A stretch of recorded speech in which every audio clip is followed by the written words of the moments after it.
About right like this. Okay. All right.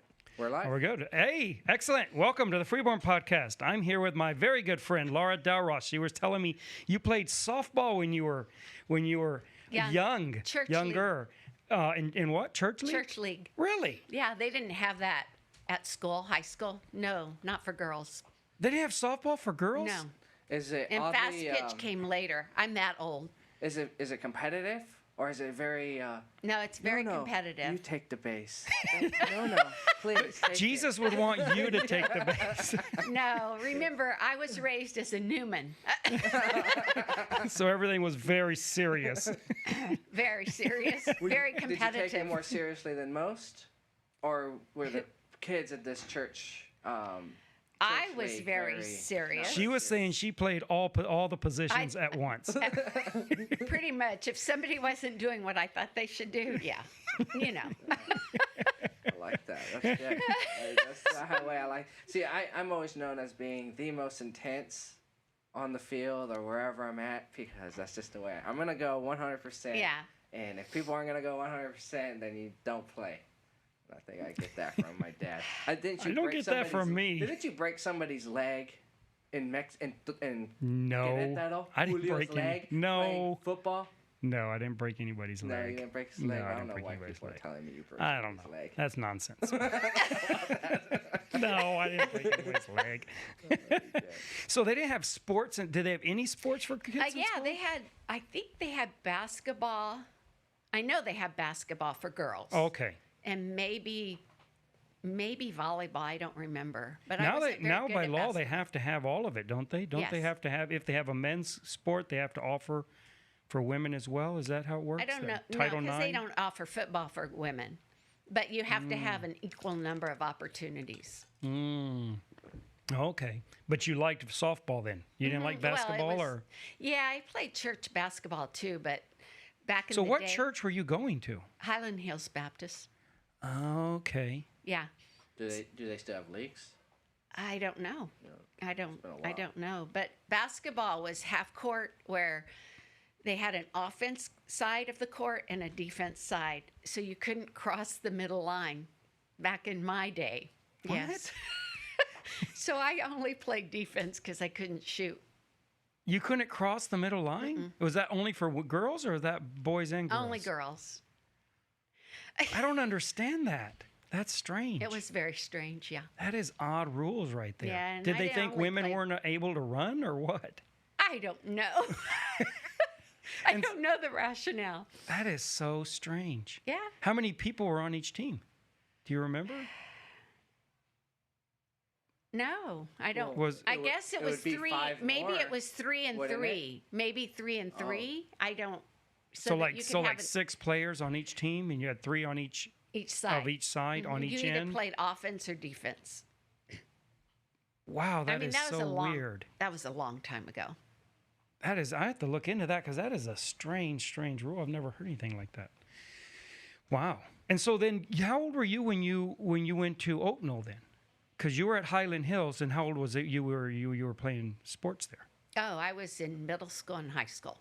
So you were in high school, and so then how did you get to Oaknall, to the gatherings in Jesus' Name Church?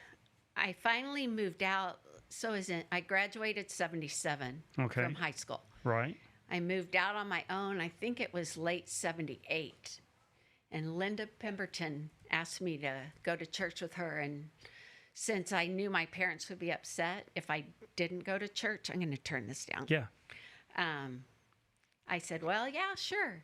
And immediately I was convicted. I was already saved, but I got convicted and started living for the Lord then. And then I guess I went through all the Bible classes and then went out after my Bible classes. So you went there in 78, and when did you then, and when was that first mission conference? Were you there for their first mission conference? No, You weren't there for I that? was not there for the mission conference. And so when was that? Do you remember what year that was? It had to have been right around that time, right? Is it? No, 78, no. Well, I mean, Billy it'd been was like already out. 70. Rossi, It was late 70s, wasn't it? That they had yeah. that? Yeah, I don't know what. Rossi was already in. Rossi was, because I was praying for Rossi. I I really did. I got right. I got on fire for the Lord, and I was reading my Bible and praying for all the missionaries, which in my mind was Sylvia and Billy and Rossi. So Billy was already in Guatemala, Billy and or was he back already in Mexico? I think they had just moved to Mexico. Okay. Well, then that would put their... Who's Rossi? Rossi was another young woman. She was single also, right?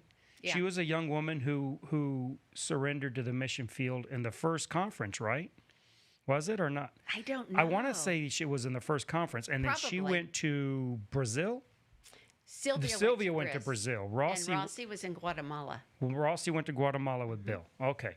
Interesting. So yeah, they had Sylvia Decatur. She was the first one to go out, wasn't she? I think I she believe was. so. And she went to Brazil to work with And the she had Cunejeros, two right? boys, I think. I didn't know Sylvia. I've met her, but I didn't know her. And where are they all at now? Where are they? They're back in the States, I believe. They were there for a while, and then they came back. And Rossi's back here. She ended up marrying a Guatemalan, Alex. Was that Rossi or Sylvia? Rossi. Rossi did. Rossi, Right. Yeah, right.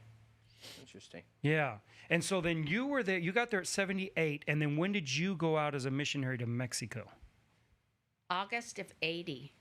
Okay, so you were there for a couple years almost, and then I call myself the Mormon missionary.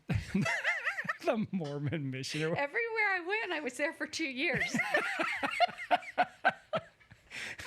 That's funny. I'm sorry. I probably get you in trouble now. With who? You mean our one listener right Yeah. now? Yeah. Is that the one you're talking about? Yeah. Yeah. Is the listener upset? That's Nolan's job. He keeps tabs on the If it's listener. the listener is me. It's my phone. Right now. Yeah. So I'm very upset. So I'm gonna lower this a little bit for you, just Thank so you. we don't get it out. So we don't have it in your face. There we go. Okay. All right. thanks. So so you go out in 80, and how did that happen? I mean, why did you decide to do that? I mean, how did that work out? Well, that was what I was in my apartment, and I was praying and reading my Bible, and I just felt, really burdened that God wanted me to go and work with Rossi, and I was just To like, Guatemala. yes, Okay. to Guatemala. All right. And then I just couldn't shake it. I was like, Lord, this is silly. It's just emotional, and I shouldn't be doing this. Well, a few days went by, and all I could do was cry and felt really burdened. So after work one day, I went over to Uncle Lindell's house and just told him, look, I feel like God's calling me, and I don't know what to do. I can't shake this feeling. And so he said, well, go to the Bible classes. So I started going to the Bible classes, finished the Bible classes. Back then it was a 2-year thing, wasn't it? Or No, just 1 year. it was a 1-year thing. Okay. Mm-hmm. So I'm not sure how it all, I'm not good with dates and stuff. Right. But yeah, I guess it was like a fall and a spring, or a spring and a fall. Mm. And then I worked. And when I quit work, he took me around. I quit work maybe a month before I was going to go. And he took me around visiting all the people that he visited. I don't think he was working back then. He was a full-time pastor Mm-hmm. then. Okay. Yeah. So I'm going to take Yeah, that's this off. fine. Okay. It's all echoey. Oh, okay. That's much better. Okay, very good. Okay. So anyway, he took me around and we visited Miss Pitts and, Real quick, probably want to. oh, thank you very much, Nolan. You're so sweet. Is the top, am I good You're now? good. now. Okay. Thank you. You should have let me go. It could have been something to laugh at. I feel like my mom would. Oh, be there, yes. just Yeah. disgraced of Yeah. Yeah, he disgraced the family. You know, that hair is what's the disgrace to the family right there. Can't get to get down. So yeah, that was, I mean, But then you didn't go to Guatemala. So why? no, I didn't go to Guatemala because Rossi ended up getting married to Alex. Uh-huh. I'm trying to think if she got married, but yeah, she ended up getting married to Alex before I finished my Bible classes and all of that. Okay. And so they said, well, you really need to go out with Dale and Billy and be under their authority, you know, let them teach you and make sure you know what you're doing. So they said you have to at least work with them for 1 year. And so what was your plan going down? What were you thinking of as far as, did you have any, like, do you remember having like any plans or what it would, what were Just, you, or what you wanted to accomplish exactly? no, I know, I can't remember his name. Leonard Lindstedt, that was his name. While I was going through the Bible classes, he came in and he did chalk talks. I don't know if you remember him at all. So he did chalk talks. Well, I used to paint and I was okay with it. So Uncle Lyndall said, well, you should try these chalk talks. So I did, and that's what I knew, that I would work with kids or women or something like that. And so I don't even think I taught Sunday school, though, at Oak Knoll or anything like that. Yeah, I don't think I did anything like that. I don't remember them having Sunday school back then. But I was, yeah, you know, when you're single, you don't remember anything. No, I know. Yeah. So anyways, yeah, I just figured I'd go and do whatever they did, and whatever they told me to do, I would do. I didn't have a real plan, except that I would work with kids and maybe do Bible schools and things like that. Like what Marty ended up doing, backyard Bible clubs. So I went to language school. Aunt Verlene and my mom drove me down to Guadalajara for language school. I didn't have an apartment. I had a bicycle. We took a bicycle. I don't even know how we got it down there because we were in a car. I don't know.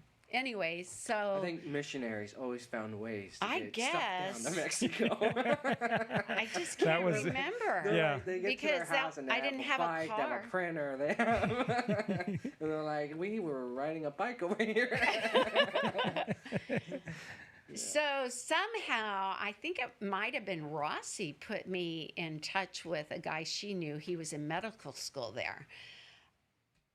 Carl. I don't remember his last name. But anyway, Carl was there, and he knew a lady who was going to rent a house just a couple houses down from his. So I got a house. It was cheap, like $100 or $200 a month back then. It was really cheap to live there. And it had a phone, which was not common. Yeah, that wasn't common. Right. Right. It took like 15 years to get a phone line when you signed up, or 5 years or something. Yeah. Oh, my. Yeah, no, yeah, it No, was I real didn't know crazy. that. You'd sign up and you'd have to pay for the contract, which is a lot of money. It's like $1,000 or whatever back then. Wow. And then it would take like 5 years for them to hook it up. It was craziest thing ever. Well, This no, was in it had a Mexico? phone. Yes. Yeah. It's the government owned it was socialism on the telephone. So the government owned the telephone company. They owned everything. They owned a lot of The stuff. gas So it's stations. actually like that communist joke in Russia. Where Yeah. They go, when do you want to go to the doctor? And they're like, Yes. Thursday of 10 years from now at 6 or at 5? Yeah. They're like, your appointment will be on Thursday 5 years from now, and then the guy says, in the morning or in the afternoon, and they're like, well, what does it matter? He says, well, that's when the plumber's coming. That was Mexico back then. Exactly. But you had a phone. I remember that.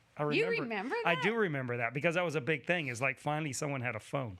Because I did have a phone. Dale had tried to get a phone. So that's why I knew how long it took. Oh. Dale had signed up and he'd been waiting forever. So was your apartment like the hub of everybody going over there talking on your phone? No, I didn't know anyone. No?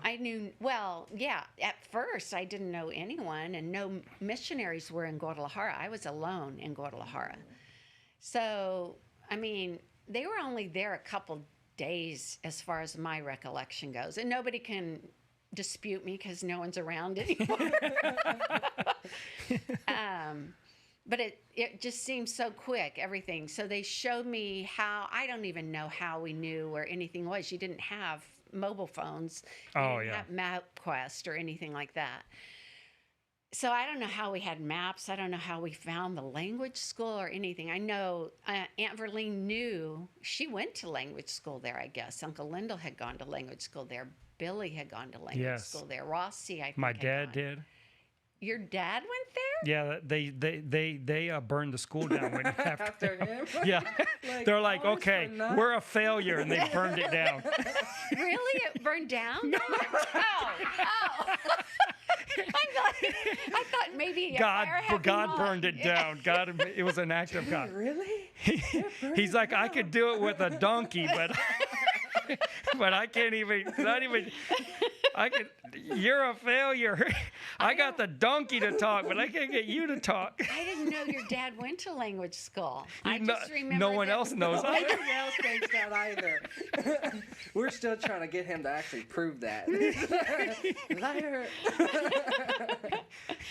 I just remember them showing up in San Luis. Yeah, no, he was going to language school. I didn't realize that. We were living in San Luis, right? Because my mom spoke Spanish, Right. I remember y'all coming. I was there when y'all came down. And then we just got put into Mexican schools. Oh, yeah. And so we learned Spanish very, very quickly. And then my dad was living in Guadalajara. He would move over there. He would come back every weekend Oh, I didn't know that. Yeah, he was living there. I don't remember that part. until they expelled him. Like, get out of here. Don't ever come back. We pronounce you a Spanish speaker. Now leave. Well, when I was in San Luis, that's probably why I don't remember that. We were gone all week, and then we were home on the weekends Where would you go all week to? to the Huasteca. Oh, okay. Yeah, that was back then. So How often were you guys going? Like, all the for time? what I remember, all the time. I felt like we would leave Monday, come back Friday, do laundry Saturday, have church Sunday, and leave again on Monday. That's how I remember it. And so, what were y'all doing at the Huasteca? What were y'all trying to accomplish? Or what were you doing? What were you doing? Yeah. I don't have a lot of memories of Mexico. Like I have notes here. I'm like, what did I do? I don't remember anything. Why is he going to ask me these things? In Mexico, in San Luis, there were two things I vividly remember. The Huasteca, which was crazy. Oh, yeah, it was a great place. And I remember I had a little house for somewhere not close to Della, Nelda, and Billy and Debbie. I mean, Billy and Cindy back then. But I was downtown-ish or something, and I had that a little bit, but Dale found me a house. Right around the corner. Right around the corner from him. Well, they put shelves in one of the bedrooms, and everybody... Actually, it might have been two of the bedrooms. Dale. You don't get help No, from there. No. We'll find a way Yes, to and get they paid back. at that time, your mom and your dad had connections to somebody in Amway. Michigan for Amway. They got a semi-trailer, Yes. a literal semi-trailer. Yes. They donated to us full of Amway products, and Dale What is decided to set Amway? up. What is Amway? All right, we got a millennial here. Amway is like was like Walmart on like Steroids. day to day. It's like Walmart through house to house sales, like Mary Kay type sales. You know what Mary Kay Yes. is? Yeah. Yeah. Well, like they sold toothpaste and So they would go to your house. dishwasher. and you would do like a soap. party, like invite people over, and then you sell them, and it was like networking, and then you get other people to get sell under involved. you. The It's a pyramid scheme. a little pyramid Yes. scheme, Yeah, exactly. But they were run by Christians, Okay. and they're from Michigan, I think. And so my dad somehow ingratiated himself with I don't know if it was the owners or general managers of this big thing. And they're like, hey, we donate to missions. And they just gave him a semi-trailer full of toothpaste. And How did they ever get it in Mexico? That's what I want. well, everyone got conscripted into the Amway missionary store, right? That you would bring stuff down, I think is how they did it. Everyone would bring down boxes of All stuff. I when they know is came. it was in my house. She was the shelves of like laundry detergent and toothpaste and And then you could I don't go even know and you what could all- get your items yeah. for free, like you would go. Okay. But instead of just like giving everyone there and let them do whatever they want, Dale wanted to have his store, and you would go and get course. your tube of I'm toothpaste. surprised he didn't like hand it to you when you wanted it. That was her job. You take stock and It was the way I had company come to my house. And Laura's there watching, making sure they only got one tube of toothpaste. Oh, that's So I remember that clearly, that all those shells, it was just everywhere. Well, yeah, it's so much It stuff. was just stocked in there, yeah. Like, Oh, it's so hilarious. Yeah. So when Dale would get you something, there was always something. There's always a catch. wasn't that house? Wasn't him finding it? Wasn't free. I think it was hilarious. Yeah. What was the other thing you remember? You said The you remember. Huasteca. Oh yeah, that's Yeah. right, the Huasteca. What did you And think what of do you call the Huasteca? How would you describe it? I always thought of it as the jungle. It is. It's the altiplane rainforest. So it's a rainforest. It's way up in the mountains. Yeah, because it was cold up there. Yeah, it was very. You're way up in the mountains. You're probably, I don't know the elevation, but San Luis is like 6,000 feet or so above sea level, somewhere in that area. Is it really? Yeah. I didn't Yeah, realize. all the cities. What's interesting about those cities that we preached in Mexico, Leon, San Luis Potosí, all of those, they're almost all Toluca. exactly the same height, which is real weird because they're not all on the same mountain. No. So you'll go down in the valley and you go back up in the mountain, and they're all very, very close to being the same height above sea level. It's very interesting. Anyways, the Huasteca is, I don't think it's quite that high, but it's way up there. But it's a jungle. I mean, it is a jungle. They'll take and cut off like branches off of trees, right, and put them in like posts to put a fence on, and they'll start growing like trees. That is insane. That's how fertile that place is. It's crazy. And so then their fence posts are growing, right? Well, their barbed wire is getting higher. She's just walking right underneath it now. That was always funny. I never noticed that. Yeah, we would notice things like that. Anyways, yeah, so that was that we call it the Indian country because it's where all the Yes, all the Indian Indians. Some tribes. sweet- I remember sweet people. Oh, there. yeah. Couple of them especially. I don't remember that couple. They didn't live up in the Huasteca, but they were the ones who would guide us. They Yes. were. He was the one with the little. He would always tie a little tiny bandana on his big toe. I don't remember that. Yeah, I never understood why. That's so weird. Well, Yeah. I remember one time, it wasn't up, it must have been near his little village or town or whatever we went out. Mundo, what was it? Mundo? Maybe it was Mundo. I don't remember his name. I think it was And Brother he had Mundo. Yeah, I think you're right. Right? Brother Yeah, Mundo, there. sounds right. Uh-huh. He had two daughters that would go with us when we would hike up into the Huasteca. So I wasn't the only girl because he would take his daughters. Otherwise, that would have been really awkward. Yeah. And that's really how I learned Spanish. Was with them. With them, I learned. I can remember the first time we went anywhere, learning what eyelashes were. I don't remember anymore, but little Pestañas. I don't remember eyebrows and things like that. No, And it's then breaking out the having to learn Spanish. to talk. Yeah. So with them, I could really talk, and I had to make myself talk because there was nobody else to talk to. So that is when I mean, I had the vocabulary, I knew how to conjugate verbs and things like that, but in Guadalajara, I never had to use it. Well, see, that's per the se. problem with people when they try to learn a Yes. language is that they don't Yes. put themselves in a position to be forced to use it. Right. And there were so many missionaries in Guadalajara Yeah. that were at language school. So I made friends with all these missionaries. There was some independent Baptists there. There was child evangelism was there. I really enjoyed those people. And then there were some Quakers. Oh, really? So Yeah. was this a time where Americans would just flood Mexico?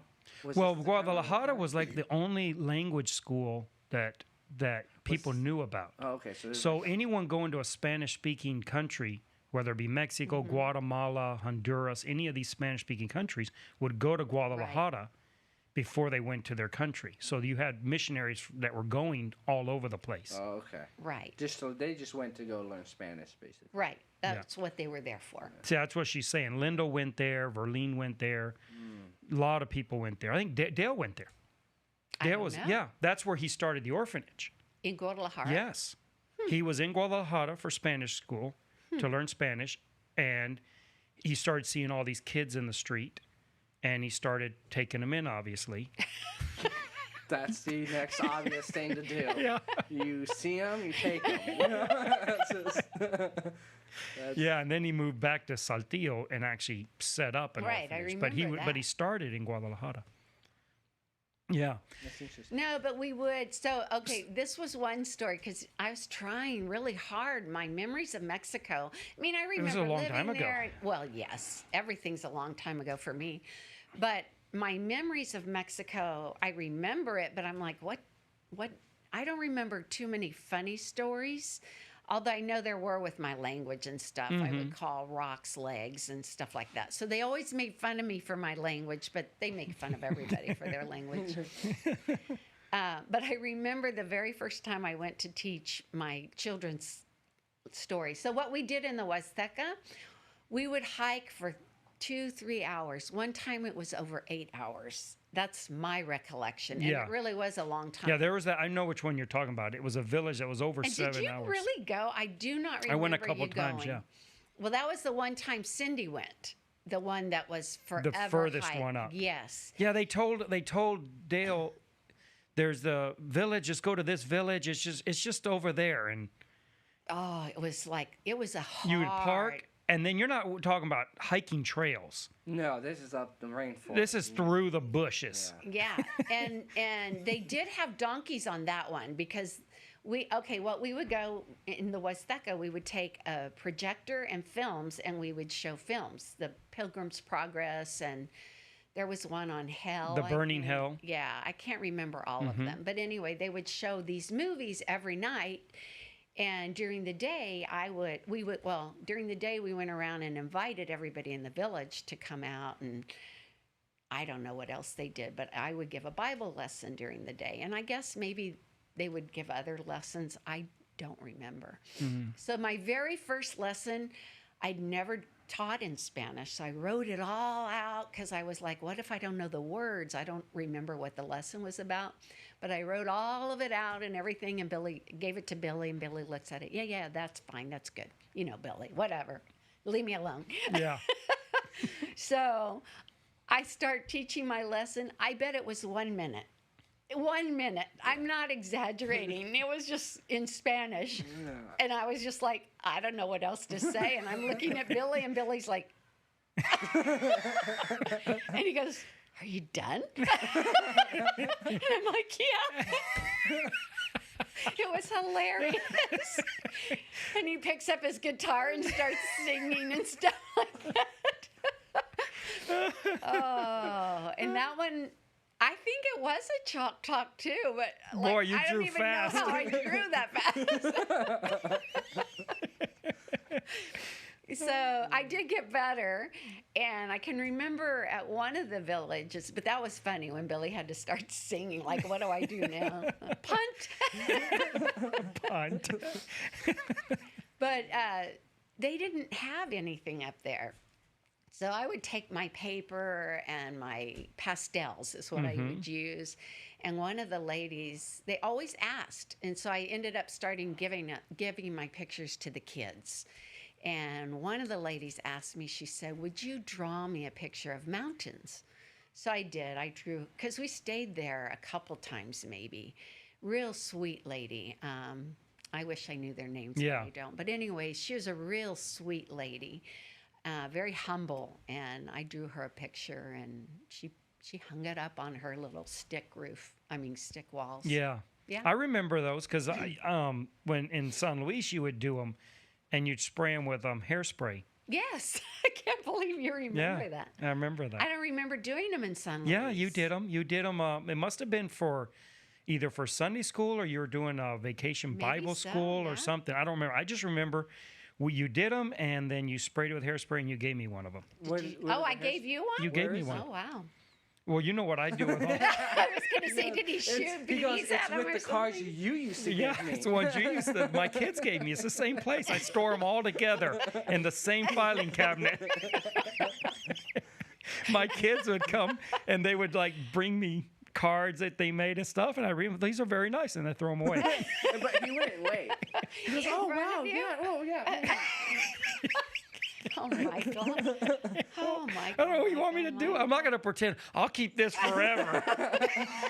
My mom has some. Yeah. It's not that hard. It's paper. It takes up no space at all. No, I don't like hoarding. I don't like hoarding. Oh, yeah, no hoarding. Like all the vans out there with the hoods up. You're welcome, Terry.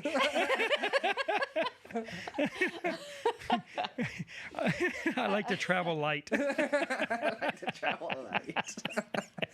We filled up in the whole 18-wheeler from that house in Toluca, didn't we? No, not that. From Querétaro Was For it what? Querétaro? to Toluca. Mainly my office. It was mainly. Yeah, when we moved from Querétaro to Toluca, No way. yeah, half of the house was just what was in my Oh, office. Michael, that's I had a room horrible. about this big, and I had a path from the door to my desk. What did you have? Books? Books and I don't know, Paper. Projects I'm reams working and on. reams of paper, Yeah. boxes of you know, paper, tons of stuff. No, I'm not that way. leather, and Just Yeah. everything, every project I'm involved in. So then, going back to Laura,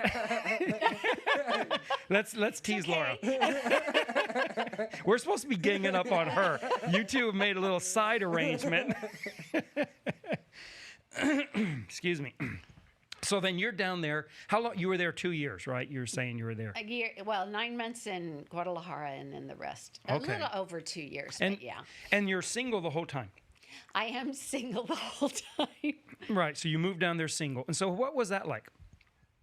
What do you think of that? Because there's a lot of debate in churches that are like-minded with us, Right. as far as missions Right. and really focusing on wanting to send missionaries out of their own church. Right. And there's always, every church I've been in, there's always young ladies who want to go as well, and it's always a debate over that, whether or not we should be sending young ladies. What do you think about that? I think obviously it's a case by case basis, but I think it's the same as a man. I mean, not that women are the same as men, but I feel like if they think they're called and they're accountable and they are faithful and they're soul winners or whatever, I think in those regards it should be classified the same. You know, would you send them if they were a male? Yes. Then I would do the same thing. Not that I put them on the same level, because there is a difference. See, I'm not sure I would send a single man out. I agree almost. I really do. But no, because you think about Marty. Think about Marty.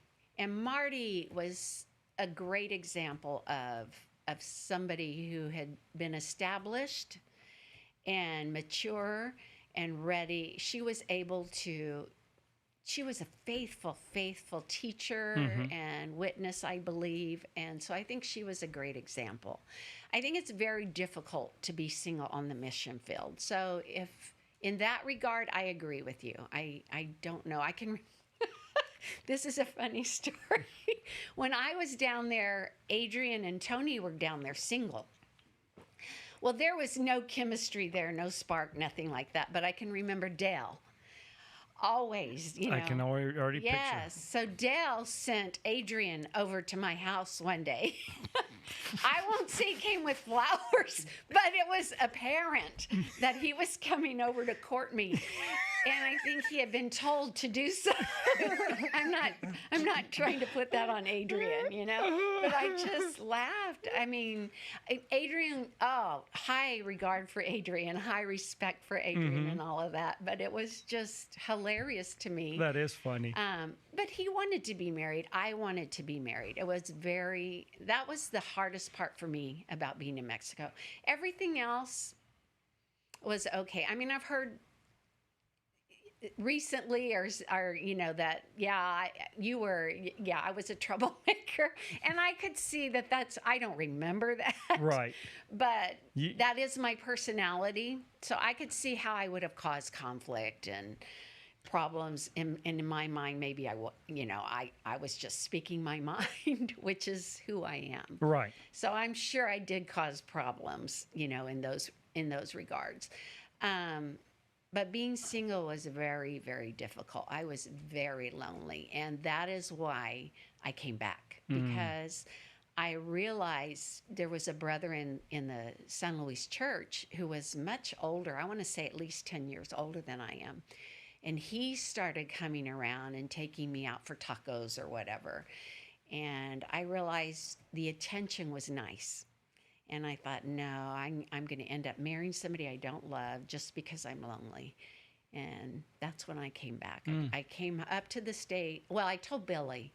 And Billy's like, well, make it through some time period or whatever. And if you still feel the same way, then go ahead and go. So I went up and I told Uncle Lyndall when I was making a trip up to the States. And he said, yeah, come on back. So, yeah, they came down, moved all my stuff back, and I came and got a job and went on from there. And so what is your read then on the time you were down there? Just was it overall positive, you think? Was it good? I wouldn't You glad trade you did that it? for anything. I am so thankful for that opportunity. I learned Spanish, and I can still speak Spanish. It's not very good, but I still speak Spanish. I can still communicate. I can even share the gospel in Spanish. So I'm very thankful that I learned Spanish. But even just my experiences doctrine-wise, on all those road trips, because usually it was just me and Billy and Brother Dell going on the road to wherever we were going, and then we would hike. So all those times I would hear Billy and Dell arguing. In my mind, it was arguing, but they were debating, because they were never mad at each other, but they were debating strongly, and they would debate about. Back then, it was Calvinism, Yes. mostly, and just debating and debating. And then I know Dell talked to me about Christmas, and it made me reevaluate everything. Why do I really believe that? Because when I went to Oak Knoll, basically, the thing that was so different for me at Oak Knoll was the King James Version, and that was a big deal. Highland Hills wasn't a King James church? Oh no, it was Southern Okay. Baptist. Yeah. Okay. Yeah. So, Okay, I thought maybe it was not independent Baptist. No, Okay. no. So I was raised Southern Baptist. Okay. But faithful. I Right. mean, we were there Wednesday night, Sunday, every time the doors were open. We were always there. Very, very faithful. Good Christian parents. And I mean that truly. We weren't just in church. Yes. They were very good ministers. So anyway, when I went to Oak Knoll, King James was new, and the name of Jesus really did resonate with me, that we should be really focused on Christ. And that's grown exponentially in my heart. It really is about what he did. It's not about all the things we do and everything. So for me, it was truly what Jesus did for us, and everything I do now should honor him and please him. So for me, that was a big deal. But then in Mexico, I learned so much about, I'm sure people would disagree with me, but I learned about giving, not financially, but being selfless. I had a lot to learn about that. And I don't think, had I not gone to Mexico, I don't think I would have stayed married, because having somebody tell me what to do and having to experience that, like Brother Dale, Dale would just give away whatever, yours, mine, ours. It's all ours. So the big deal was the sleeping bag. I know everybody always talks about the sleeping bag. Tell the story of the sleeping bag, because that's pretty funny. So we were up in the Huasteca, and I was offered a place to sleep. Well, you have to remember, a place to sleep in the Huasteca was a stick hut with a thatch roof. Well, it was wintertime there. At least I guess it was wintertime, because it was cold. Well, they offered me and the other two daughters, to sleep in their house. So Brother Dale gave away my sleeping bag, because we always took our own stuff. We slept on the ground. So I ended up sleeping on this bed with these other two girls. And I don't even think it was a full-size bed, if you want to call it that. But it was like a post. They had made posts. There was 4 posts around it, and there was something that was tied onto those posts, canvas, something that we slept on. Well, of course, it's indented. Yeah. So I am on the wall by the sticks, and the wind is just howling through. And we had one little blanket. Well, it was like a twin-size blanket for all three of us to share. The good thing is you're all falling into the center. Well, I don't know. There was nowhere to fall. So I'm on the post in the house, the sticks, falling into the other girls. So yeah, it was, and I was so upset with him. Why did you give it away? And this is me, me and my opinion all the time, getting me in trouble. How horrible of her. Horrible to have a mind of your own. I'm sure this is just one of many, though. I mean, I know. I'm sure I was. I'm sure I was not I know I was not the easiest person to get along with. But anyway, so I was all mad at Brother Dell for giving my sleeping bag away, and I was for all I know, I was yelling at him. I don't remember being yelling, but I'm sure I was yelling at him. Why did you do that? I was freezing all night long. So, yeah. And who did he give it to? One of the men that had walked up the mountain with us. And why didn't they bring their own sleeping bag? I don't know. Maybe. Well, it wasn't like one of us. We took our own stuff. But right. I don't know. I don't know why they did. Do you get flashbacks every time you walk by sticks? Cold? No, but it was great. I mean, we hike now. This is nothing. Well, our hikes now are nothing. Nothing. That one 8-hour hike with Cindy, it was straight up. And I mean, it was climbing rocks. Not like, you weren't scaling a rock. No, we weren't scaling a mountain. But it was up and down mountains. Would it make Real del Monte like a walk in the park? So is or it's well, you're going through bushes and around trees, and it's not like paths or anything. The air is real thin. Is it real thin like it is? No, Real much higher than that is. I don't remember the other two girls with us on that trip. I just remember me and Cindy. Do you remember we would go and we'd have like the generator, which was always the heaviest thing, and we'd have to carry it. And when we'd get closer to the village would a lot of times would send people down to help us carry the stuff up. And you'd get and they're real malnourished. Oh yeah. And so they're very tiny people. These indigenous people are just tiny people. And one of the guys would come down and he'd take that pelecate, which is a flat rope, right? And he would tie it to the generator, and then he'd take off. Up the mountain. Up away he go. He just disappeared. With the generator. Yeah. And the rest of us were hauling the 9-volt batteries. We're like, you forgot something. It's true. Yeah. See, I was just remembering the projector, but you're right. We had to take the generator. Yeah. The generator was always the heavy thing. And Did y'all it show was up the big and first time bulky. without a generator and walk around with it? Where do we plug this in at? Into the sticks? It's not working. I remember being up there. I went a couple times, but like she's saying, the huts were sticks, right? Yeah. And you could put your hand between them. Right. They weren't mud. They didn't mud them up. They just or were. anything. I don't know what the point of them was, actually. This is my house. Might as well just draw a line in the sand. This is my house. That was somehow that. Anyways, and they didn't have doors. It was just a thing. Just a hole. So we're and in the there. window's the same. Yeah. And then we're in there, and it's like late or early, early in the morning, whatever. We've been in there for a while. All of a sudden, we hear this noise, wake us up, and the little Indian guy has got this like little piece of like plywood or whatever, and he's like wrestling with it, trying to get it in front of the door. And we're like, "What are you doing?" He says, "Well, I'm trying to keep the mosquitoes out."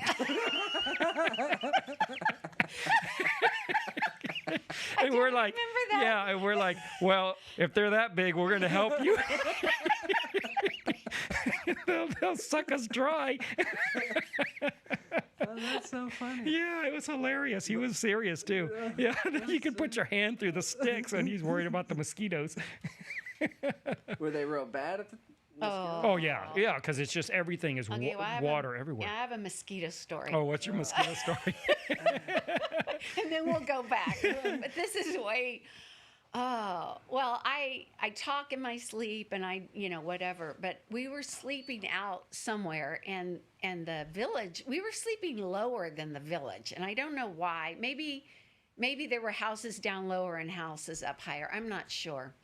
But we were sleeping out in, under the stars. And evidently, I sleep really deep and hard. I don't wake up.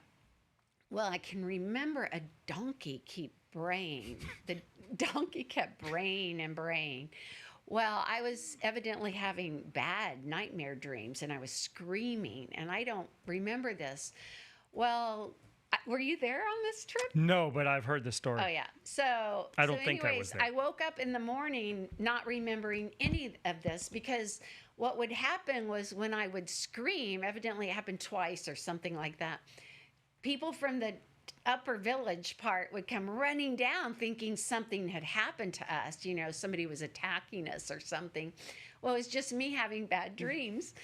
Well, so here, this had happened. I'm embarrassed about it. Well, not only when I woke up do I have to deal with that, they probably thought I was demon possessed or something, because the mosquitoes had bitten my eye, and my eye was completely swollen shut. So here I'm like, and she's screaming on her. Ah! I remember being so embarrassed, because then they were teasing me about waking everybody up in the village. I was so embarrassed. Yeah. That was a bad trip. There was crazy times going up there. It really was. It was a lot of fun. Did you have fun doing the Huasteca? Or yes. No, I have good memories of that. Yeah. It wasn't bad memories. Yeah. Yeah. And then the other story, the one other story of the Huasteca I remember, because I was trying to remember, Mike. I didn't want to come and not have anything to say. Was one time there were a lot of people there, and we were making, we made the food. They would kill their chickens for us and everything, which was a big deal. Like he said, they were malnourished. And one time we had mole every day for lunch, breakfast, and like lunch. We didn't eat dinner, but we had chicken mole for breakfast and lunch every day for 5 days. That was a rough one. I never ate mole after that. I liked mole, but I don't think I've ever had mole since So then. you're scared of sticks and mole now. Yes. Yes. But anyway, we would make, and I learned to make tortillas. I could, tap them out and clap them out, whatever you want to call it, by hand, and make them round. Pretty good. I got pretty good at it. Well, all the men would eat first. There were so many people. All of the men ate first.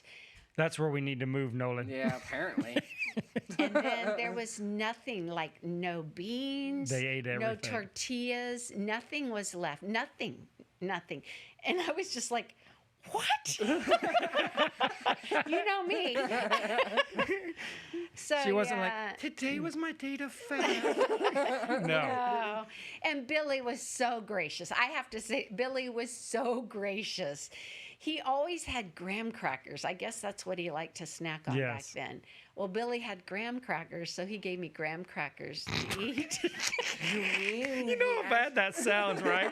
I mean, I understand why you say it's gracious, and I don't mean a knock on him. I'm just saying you understand how bad that sounds to my one audience member. Yeah, but there was nothing else to eat. I know, but that's because he ate it all. Yeah, my graham crackers. Oh, he didn't know. I know. Like I said, I'm not knocking on him. Yeah. No, But- never tell me. But that's how the Huasteca was. Yes. I mean, that was their culture. Yes. The men ate absolutely. first, and then if there was anything left, then the women would eat. Yeah. Right. We're gonna move there. That sounds right to me. But that never had happened to me before, and I'm just like, you're like, what? and I mean, remember, we hike up there. Yeah. You're expending a lot of calories doing all of that. I was hungry, so yeah, no. Yeah. I My remember guys them were taking being. up the generator. I would have been taking up a whole backpack of food. Well, Dale I would. didn't figure that out. Dale would after a take while. up milk. You remember? Dale would take No. milk up. No, I don't remember. Yes, because he He loves had his to have milk. and eggs. Yes, milk and eggs. Milk and eggs. Yeah. Michigan, well, I guess, right? That's north Dale kinda thing Dale with took his that, food up. yeah. That was very funny with him. Yeah, life was crazy back then. That's But awesome. so going back to I wouldn't trade that experience. I have great memories for me, they're very good memories. I feel that I grew spiritually because I had to learn to really stand for what I believed and not just cave to, oh well, my church teaches that. I learned a lot about grace, not being gracious, but grace in itself, and not living under the law. And that I just learned so much by listening to Billy and Dale. I grew so much exponentially to be able to work with them. That truly is a huge blessing to me. I mean, I'll tear up now. I wouldn't give anything for that. That was a huge blessing to me. And Cindy, I learned a lot from Dale watching Cindy raise Amanda, who was strong-willed like me, and then Donnie, who was just a sweet little baby, So I learned about child rearing from Dale, really watching him with Joe and Linda back then. And then just seeing your mom and dad. I wasn't there that long in my mind. You weren't there much long after we when got y'all there. got there, I left soon after Yes. Yeah. But just watching those things, I grew a lot and learning. I better know my stuff and not just take it for granted. Would you have preferred, if you look back and think, if you were back to do it again, would you have waited to get married and not done that, or do you think that you No. would have gone and done it just like I would you have did? done it anyway if I had the chance. No, I mean, because being married, because that leads into Korea. Being married and going to Korea was a whole different experience. We'll get to that there in Yeah, a second. So little you come back from the States. I mean, come back from Mexico. How long are you then in the States before you meet Danny? Okay, I came back in October. Well, Danny had moved back because the whole time I was at Oak Knoll before I went to Mexico, Danny wasn't there. He was in Oklahoma, Danny right? was in Oklahoma at college. So I had heard of Danny. I knew their family through my aunt and uncle. So I knew of the Dalroses and all of that. And Danny was back living on the farm. He had quit his engineering job. He wanted to be more faithful to the Lord, and they were telling him not to. So he was living on the farm, earning his keep, his room and board, so he didn't have a job per se. And he was laughing. He's like, yeah, how long is it going to take you? I haven't even found a job. Well, I think I came back October 3rd, and 2 days later, I had a job. And he was just blown away by that. So he would always tease me and kid me and things like that. So I met him. Danny. I know. So I met Danny right away because he was at church. Right. I probably moved back on a Saturday, saw him on Sunday, and got a job on Monday. I honestly believe that is what happened. Okay. So Danny and I were friends, from as soon as I got back. I really enjoyed being around him. He's a joker. I admired him tremendously because he thinks differently, and his preaching is really what attracted me to him as far as a friend and everything, because he thinks so differently. So his style of preaching is very different. Yes. So he would come and he started coming to my work and having lunch with me. And I was like, oh, no, I don't want to date this guy. And I can remember telling Linda or Janice, maybe both. Yeah, I remember Candy Castaneda. She said, "Are you dating Danny?" And I was like, "Oh no, I'm not dating him. He hurts all the girls." And that's who I thought he was. I really did. I thought he was the guy who hurt the girls. And I was like, I don't want to be hurt. I've been hurt. Couple guys I had liked ended up marrying other people, and I was like, I'm not ready to be hurt again. That was the funny. You're talking about an Oak Knoll? Yeah, that was real odd. It was very interesting how they would. If you go back and look at the old photo albums they have, right, and you'll see people that are like dating other people that are now married. It's like real strange. And as far as I know, I mean, it was all. I'm almost positive it was all. You hear dating today, and you think of different mindset. So this was going out to eat. this kind of was a Yeah, it this was living- hanging out together in church, and this was yes. all very And above people board. like you might have been attracted to them, but no, it was nothing real serious. Yeah. Right. I figured. Because yeah. like I dated Tim and I dated Terry Schreiner and I dated Philip. Mm-hmm. So all of this, and I was just like, yeah, I don't want to get hurt. I'm not ready because I was lonely. That is why I came back from Mexico, and I mean, I was just getting my life started again. The job I had left when I went to Mexico, I went back to them personally and asked them, you know, hey, do you know anybody? It was an accounting firm, CPA firm. Do you know any of your clients? Are they looking for anybody to hire? And they said, well, let us check around and I'll talk to you later. It was the office manager. Her and I had been really close when I worked there before. So she called me that afternoon and said, hey, we're going to make a place for you. And they brought me back on. So I worked there. And that's when Danny would come back over and he would come. And then I think he went to Dallas right before Thanksgiving or over Thanksgiving. It was before Thanksgiving because he was there for the Thanksgiving meetings. And he came back in town and he came to my house. I was living with my parents. My apartment wasn't ready yet. And he came to my parents' house and my dad was out hunting because it was November. And my mom's like, somebody's at the door. It was like at 9. And that was kind of late for somebody to be coming to your house. So he came in and that's when I knew, okay, this guy's serious. And so then I was like, okay, we're dating. That's when I thought, okay, maybe. Well, then it was going to be the Thanksgiving meeting, and Terry Schreiner was coming to town. And I said, hey, Danny, I just want you to know when Terry comes in town, we usually go out and stuff like that. And he's like, well, you can go out with anybody you want, you know. But I could tell it bothered him. So I didn't. And I think that weekend is when he asked me to marry him. He asked me, sort of. So you weren't here. You weren't here very long before you got married. No.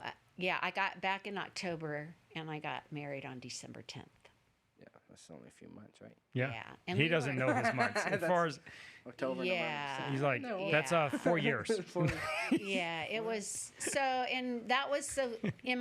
We dated a week or so and got married. Yeah. In my mind, really. No, it was real quick. Yeah. Yeah, because we were living here at that time. We Oh, moved. yes, you were. Yeah, we moved back pretty much when you moved back. Oh, wow, I forgot about that. Did we? No, I'm mistaken. We must have been up for some reason, but we were here. For whatever reason, we were here Yeah. when all of that happened, because I remember it. I remember you and Danny in of course, it was the little building at the time. Yeah. And I was just a little kid, and I was at the pulpit pretending to preach. And you guys were sitting on the back tables against the wall back there. They had tables, and you guys were sitting on the tables laughing at me like they do every Sunday. Oh, I don't remember that. Yeah. I mean, you guys are getting Sounds a kick familiar. out of it. Yeah, exactly. and I read a verse, and I wanted to do this with Danny when he was on the podcast. I wanted to test him on this because see if he still got it. But here's I read a verse. He denies this, but I have a good memory on these things. I read a verse, and he said, I don't remember. That's Hosea chapter 3. I'm not even sure there's 3 chapters in Hosea. Danny is listening. He'll yell out in a minute that I'm wrong. Anyways, he's like, that's Hosea 3. I'm like, what? So then I started reading verses. Like I would just open up anywhere and just read a verse, and he would get the chapter. Is he still able to do that? Mm-hmm. It's crazy. He's amazing to me. It's crazy. Yeah. Like basically, you read a verse, and he can tell you the book and the chapter. Usually the That's chapter. insane. It is insane. It And I would is. anywhere in the Bible, just read a verse, you're like, yeah, that's Numbers whatever, or that's, I was like, and we did it for a while. I'm like, wow. Yeah, he really. All righty then. That's insane. My favorite part of being married, though, that day, because nobody knew we eloped. And nobody knew we were married. So when we went back to church on Sunday, we got married Friday. When we went to church on Sunday, they were like, Mr. and Miss Dalros, would you stand up? So his parents stood up. He goes, no, no, no, no, no. The other Mr. and Miss Dalros. So Steve and Chong stood up. He goes, no, no, no, no, no. And then we stood up, and everybody was like, oh. So that was the best part about eloping. Yeah. That is cool. Yeah. That was fun. See, y'all should have gone in the church and just started kissing each other. And started freaking out. Yeah. Then Danny would have melted. He doesn't handle that stuff well. No, Danny doesn't like to be hugged. Even back then, I mean, he's better now, but when we first married, holding his hand in church was just like embarrassing to him. He doesn't like no PDA. No PDA. No. He's better now if you want to consider it better, but yeah. That's very funny. Yeah, it is funny. Yeah. And so you guys get married, and Stephen Chong, who's your brother-in-law, that and he was one of the elders at the time, wasn't he, or not? Steve. I believe he was an elder then. See, we were talking about that the other day, and I never.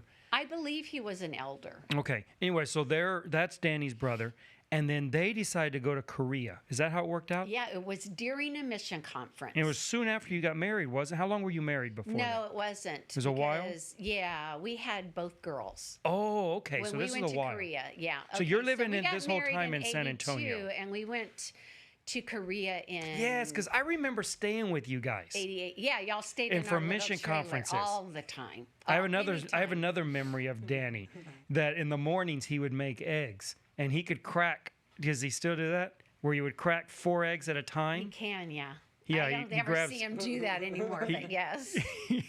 Yeah, he would grab 4 eggs, crack them, and all Remember, together. He did work at McDonald's. Yeah, back before That's when they were cracking. that was when they really cracked an egg in McDonald's. Now it's a powder, I don't know what a little bit it of, is. and a little bit of spit, and then it's a great McDonald's sandwich. Yeah, I always because know y'all when the would spit stay. isn't Y'all in there. stayed with us a long time when your dad was building the church, the new church building. You Mm. stayed with us then. That's how I remember it. Now I don't know if that's true, but that's how I remember it. Well, that wasn't actually very long. Probably not. Yeah, but- they built that church. They built the walls and put up the trusses in a day. Oh, Yeah, yeah, it was real fast. well, I do remember y'all staying with us during. That It was a little time, while too. longer because the foundation took, I think, a week, and then they built and framed it in a day, and then they sited it in. It was like Yeah. 2 weeks, I think, as they built the whole thing. Yeah. That's insane. Not the inside, obviously, No, not but the finished, but the outside. outside was dried in with windows and siding and everything. I think. How in long 2 did it weeks. take us to build that one wall in our church? That one little wall. We're not talking about that. I don't know that story. Oh, I our wasn't there then. Well, he says it took him 2 weeks to build a whole house. Basically, we put up one wall in our church, the old One church, the the old little church. building we were in. and it took us Took a little all while. day. Took a- Put this wall up. You want them in the kitchen one? Yes, the kitchen Oh, one. well, we had help for that. That's when everyone wanted to help. Help.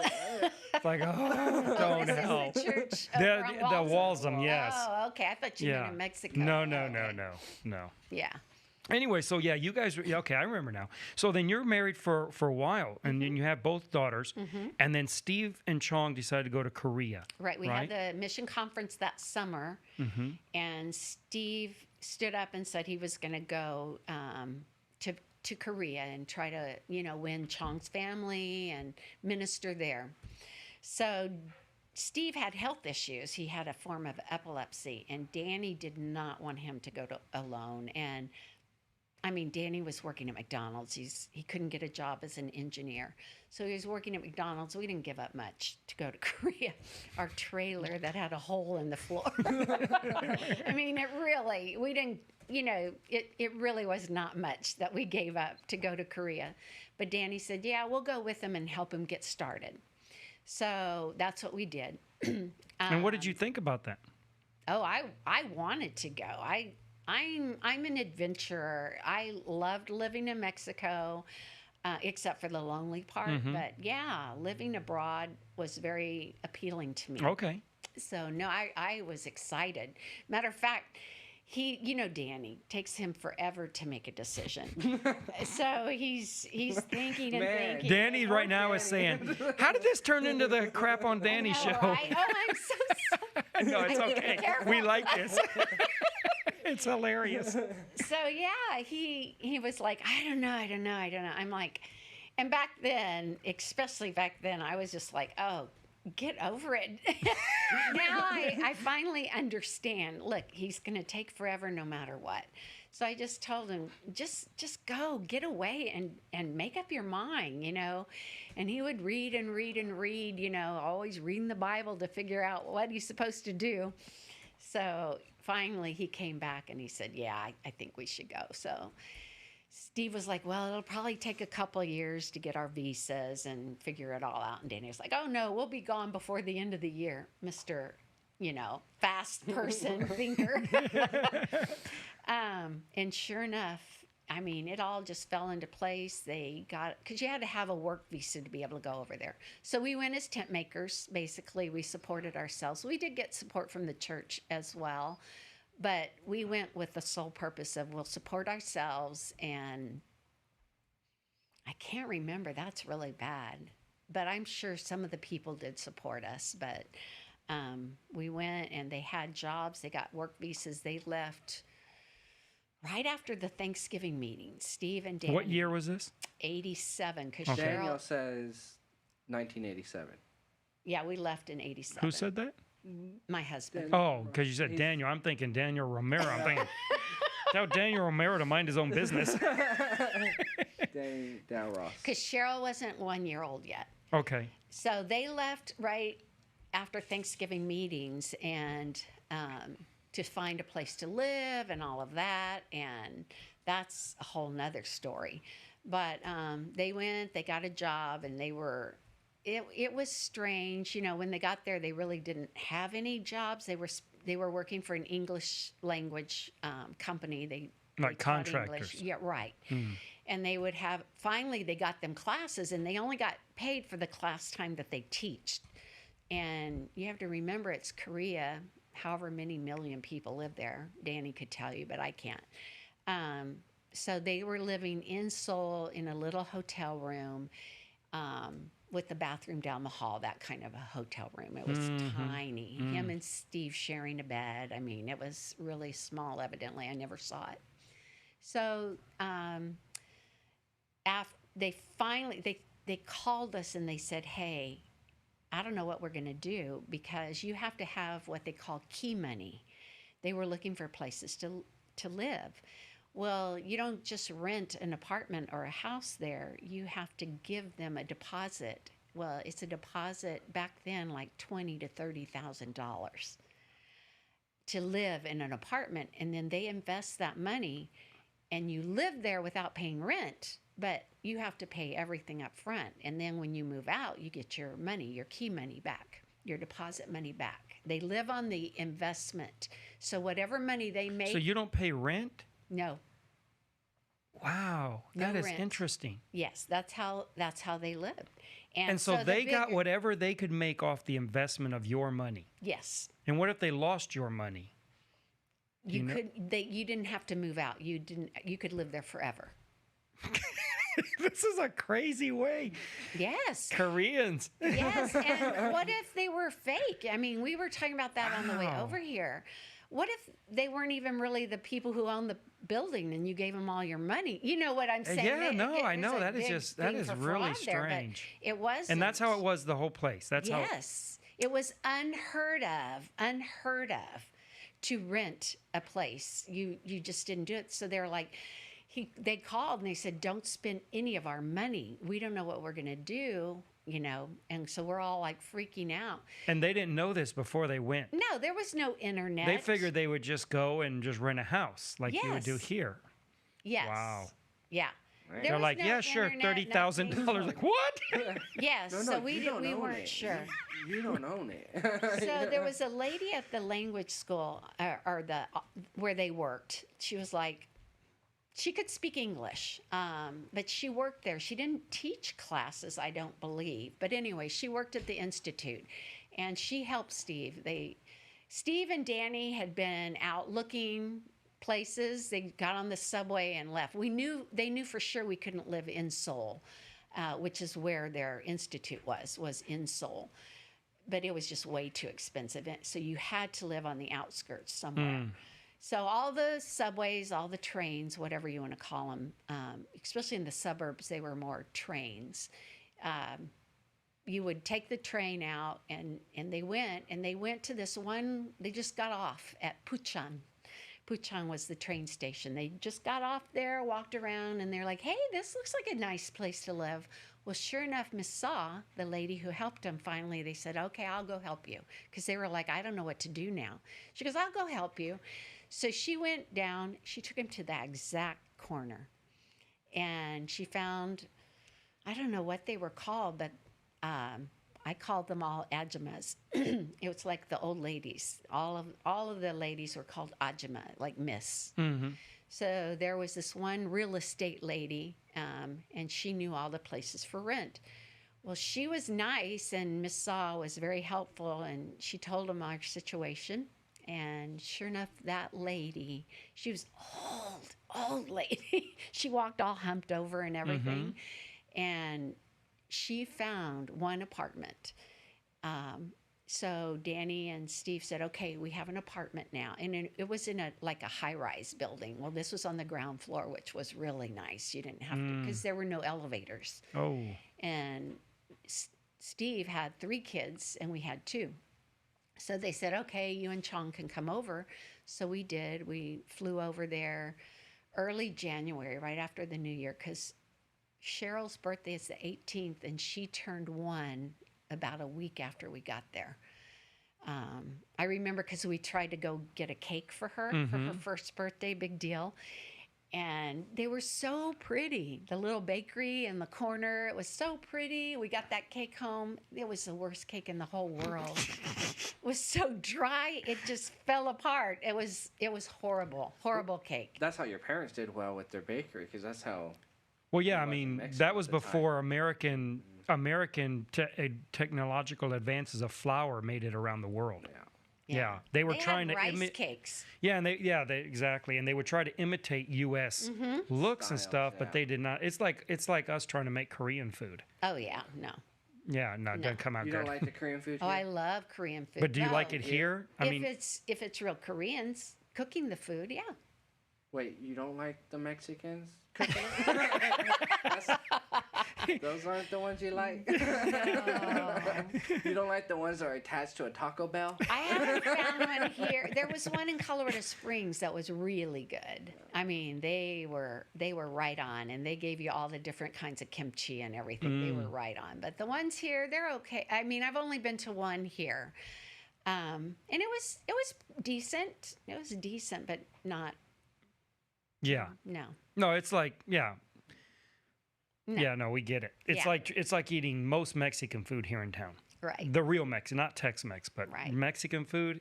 Even when it's Mexicans cooking it, they don't have the ingredients, right? Like the No. tacos. You can't Right. make good Mexican tacos Right. with American tortillas. Right. They're just not going to taste No. right. No, they don't. Yeah, because their tortillas are different corn, different process. It's just different. Yeah. They So. probably don't use lard here. Probably, and they don't use the right corn, so it's their tortillas are sweet. Oh. They have a sweet flavor. Mexican they do. tortillas You're right. do not have No. a sweet flavor. And so we finally found a place in town that sells. Right. They have a Mexican tortilla machine, and they use the old process where they take lime and wow. bake the corn, cook the corn with lime, and Oh, wow. yeah, no, it's the whole old style process, and you can get those tortillas, and they taste just like Mexican tortillas. That's what we Oh, use I've now. had them. You've served Yeah, them to me before. they're good, and right? They are. Yeah. They're true Mexican. Yeah, it's true tortillas. Mexican tortillas. Yeah, And then I have a real Mexican griddle I cook them on, the bola. Anyways, I have to go back to Mexico on that note. Yes. So did you ever eat tamales in Mexico? oh yeah, of course. And sacahuil from the Huasteca. Did you ever have the sacahuil? The big tamale they would bring out, like the whole Oh, table. Maybe so. People just reach in and Yes. grab Yeah. stuff. Yeah, I remember that.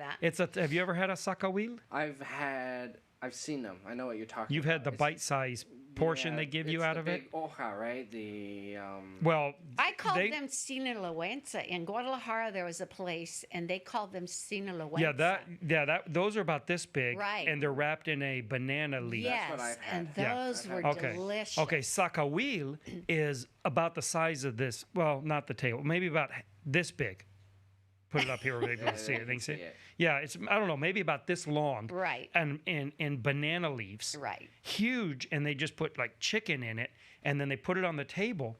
And this is how I remembered it when I was a kid, and I could be misremembering, although I never misremember that I can remember. And people would just you would just reach in and just grab, like with your hand, just yeah, just everyone would just reach in and just that's how I remember it happening in the Huasteca. But the sacahuil, that's a huge tamale. Yeah. Did you like tamales? Yes, especially those sinaloenza. Those sinaloenses, yeah. Yeah. yeah, those are real good. Yeah. They are good. They were super good. Yeah. Yeah, I like those a lot. I like see, this is my problem. I like all food. Yeah. There is nothing I don't like except poorly made food. I don't like poorly made food, right? Well- There's the right way of making food. And so people think I'm picky, but I'm not picky. I like any type of food. Anything at As all. long as they know how to cook. As long as it's done right. Exactly. Yeah, I don't have a problem. New Did you foods, ever everything. eat dog in Korea? Not that I'm aware of. You did. same way you ate dog in Mexico. You ate dog in Mexico too. I've eaten a lot of dog. I don't think so. I No, love we don't want to talk. No. Whatever. people say, "Do you like dogs?" I'm absolutely. I've eaten lots of them. They're great. They're delicious. What kind of hot sauce are we talking? Yeah. Only with red sauce. Dog is red sauce. Always red. No. No. No. Yes. No, we got to move on. That's wrong. That's wrong. What's the weirdest thing you probably eaten in Korea? That where you looked at it and go, ooh, no. Fish with eyes and in they the do that in soups. Mexico. Yeah, I know, but I don't like the eyes and stuff like that. And they thought that was the best part, the eyes. Yeah. It's weird. Yeah, That's they like wa- in Mexico. They would There's take their little chopsticks and get them out and eat them. yeah. In Mexico, it's a big deal. The taco trucks in Mexico that Oh, it sell makes me shiver. that sell the head of the cow, right? Cabeza, Yeah. head. They'll have the whole head, right? And every part of the head is different textures and flavors and Different profiles. kind of grease. Yeah, it's all different. So you would ask for the jowl or whatever. Well, the very, very special clients got to get the eyes. And they would take the eye, cut it in half, and put it in a tortilla. Oh, And they would eat okay. it. Did you ever get by then, did they have the chicken feet in a soup? Yeah. The whole claw? yeah. You eat that? Did you ever eat that? I don't think I ever ate the chicken foot, but it was in something I ate, yes. Yeah. But no, I did not eat those. That was always. That's always a disappointing thing to try to eat. Yeah. The chicken foot is like, it's like nothing on it. Like, this is just pointless. And people eat it and it has no flavor. It's just crunchy, and sometimes I you get the never nail ate it. stuck in the. Oh, no. And I'm not squeamish. But that stuff's gross. Yeah, no. No, I don't know that I ever The ate one any thing of I that do stuff. not eat in Mexico is the pork blood, The moronga. the moronga. I don't think I fried ever had that. blood. No, mm-mm.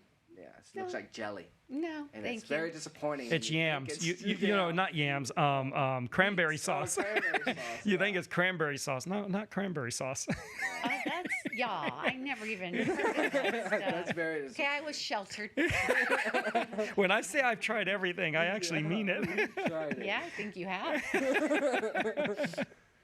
So you guys get to Korea, and what was that like? What was Korea like back then? I'm sure it's not the same now, right? Because Well, I like don't Mexico know. is, because Mexico is nothing like when you were there. No. I No, mean, Mexico has today- stores and supermarkets and Walmarts Mexico, and you everything. wouldn't know you're not in the You couldn't States get in a lot of ways. cereal in Mexico. No, I remember. Yeah, Mexico. I loved Mexico back then. Yes. I love now. Yes. Mexicans love Mexico now, and I don't blame them. Right. Because they Well, have access and they have money. Convenience Yes. and- yeah. But I really loved Mexico back then. I miss that. Korea was similar in that it was it was more modern than Mexico. Mm. They had all high rises because it's so densely populated. Right.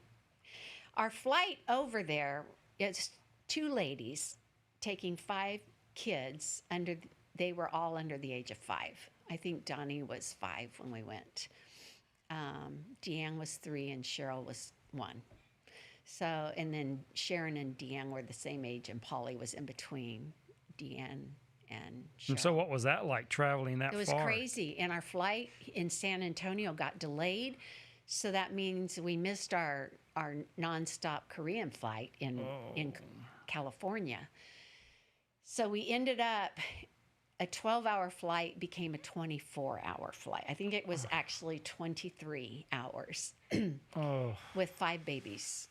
Well, they were nice. Once we got on Korean Air, they put us on the very front row. And I mean, they're huge jumbo jets, I guess is what you would call them. But anyway, they're huge because they're international. And we had the whole 5 seats on the very first row, so nobody was in front of us. So you got a lot of leg room. And we would lay Cheryl and Steve and Paul down on the floor so that they could sleep during that time. And then the rest of them, we buckled them in, and that was that. Yeah, eating with them was crazy. Yeah, that was the longest flight ever. And we were in California for several hours. I think they felt so sorry for us. They put us up in a hotel. I don't remember sleeping in the hotel, but they did. We let the kids rest for a few hours in a hotel, and then we had our flight. So and when it you touched down in Hawaii and Japan. Oh, wow. Before we made it to Korea, whereas the flight we were supposed to have was would have been nonstop. direct. Yeah. Man. So when you land in Korea and you walk out, what's that like? I mean, Well, you got to go through customs with all your bags. And we had, I think you were allowed 2 bags per person. Right. So I had 4. Cheryl didn't count because she was a baby, so I couldn't take those. So I had 4 bags and 2 kids. Chong had 6 bags and 3 kids. So it was pretty crazy. And the customs people felt sorry for us, and they allowed us to give the kids to our husbands. We could see them by the time we got up to the customs line where they were going to check our bags and everything. You could see Steve and Danny out there through the windows, and they let us give our children to them. Well, Cheryl didn't even remember Danny. I mean, vaguely. How long had he been there? For 2 months. Okay. But she was very young. Yeah, a little over 2 months. Yeah. Yeah. Well, no, that's not right. 6 weeks. Okay. No, just 6 weeks. But I don't know. I mean, maybe she remembered him, but she didn't like being thrown off like that. So here he's with her. And then we made it through customs. But the initial thing that I remember in Korea was the smell. It smells very different. It's not a dirty city at all. I mean, so densely populated, you would think it would be. Very, very clean people. Koreans are very clean people. But it was, now I know, it was the kimchi smell. Everything smells like fermented cabbage. Yeah, forget Everything. Yeah, I guess we're moving to Korea. Sounds amazing. We love kimchi. Yeah, I love kimchi. I love kimchi. But that was the smell. That was my first. And they eat a lot of it there. Oh, with everything. Everything. With everything. You don't have a meal without kimchi. It's like Mexico, you don't eat without beans. It's healthy though, right? It's just cabbage. It's fermented cabbage and fish oil and I can't remember. Sesame seed oil and stuff like that. Yeah, and then spices. Red So were pepper. they pretty? Red pepper. Were they a healthy country Yes. as far as? Yes, it was rare you saw any heavy Koreans. I mean, Really? they're small, petite Right, but- anyway, but no. It wasn't like it was the States at the time. Well, not everyone being back healthy? in the 80s, there was a lot less obesity everywhere. Like Yeah. Mexico was very thin, Right. where now Mexico has a huge problem with obesity. And the U.S. the obesity index has gone way up. I mean, Right. the whole world has. The whole world has gotten very prosperous.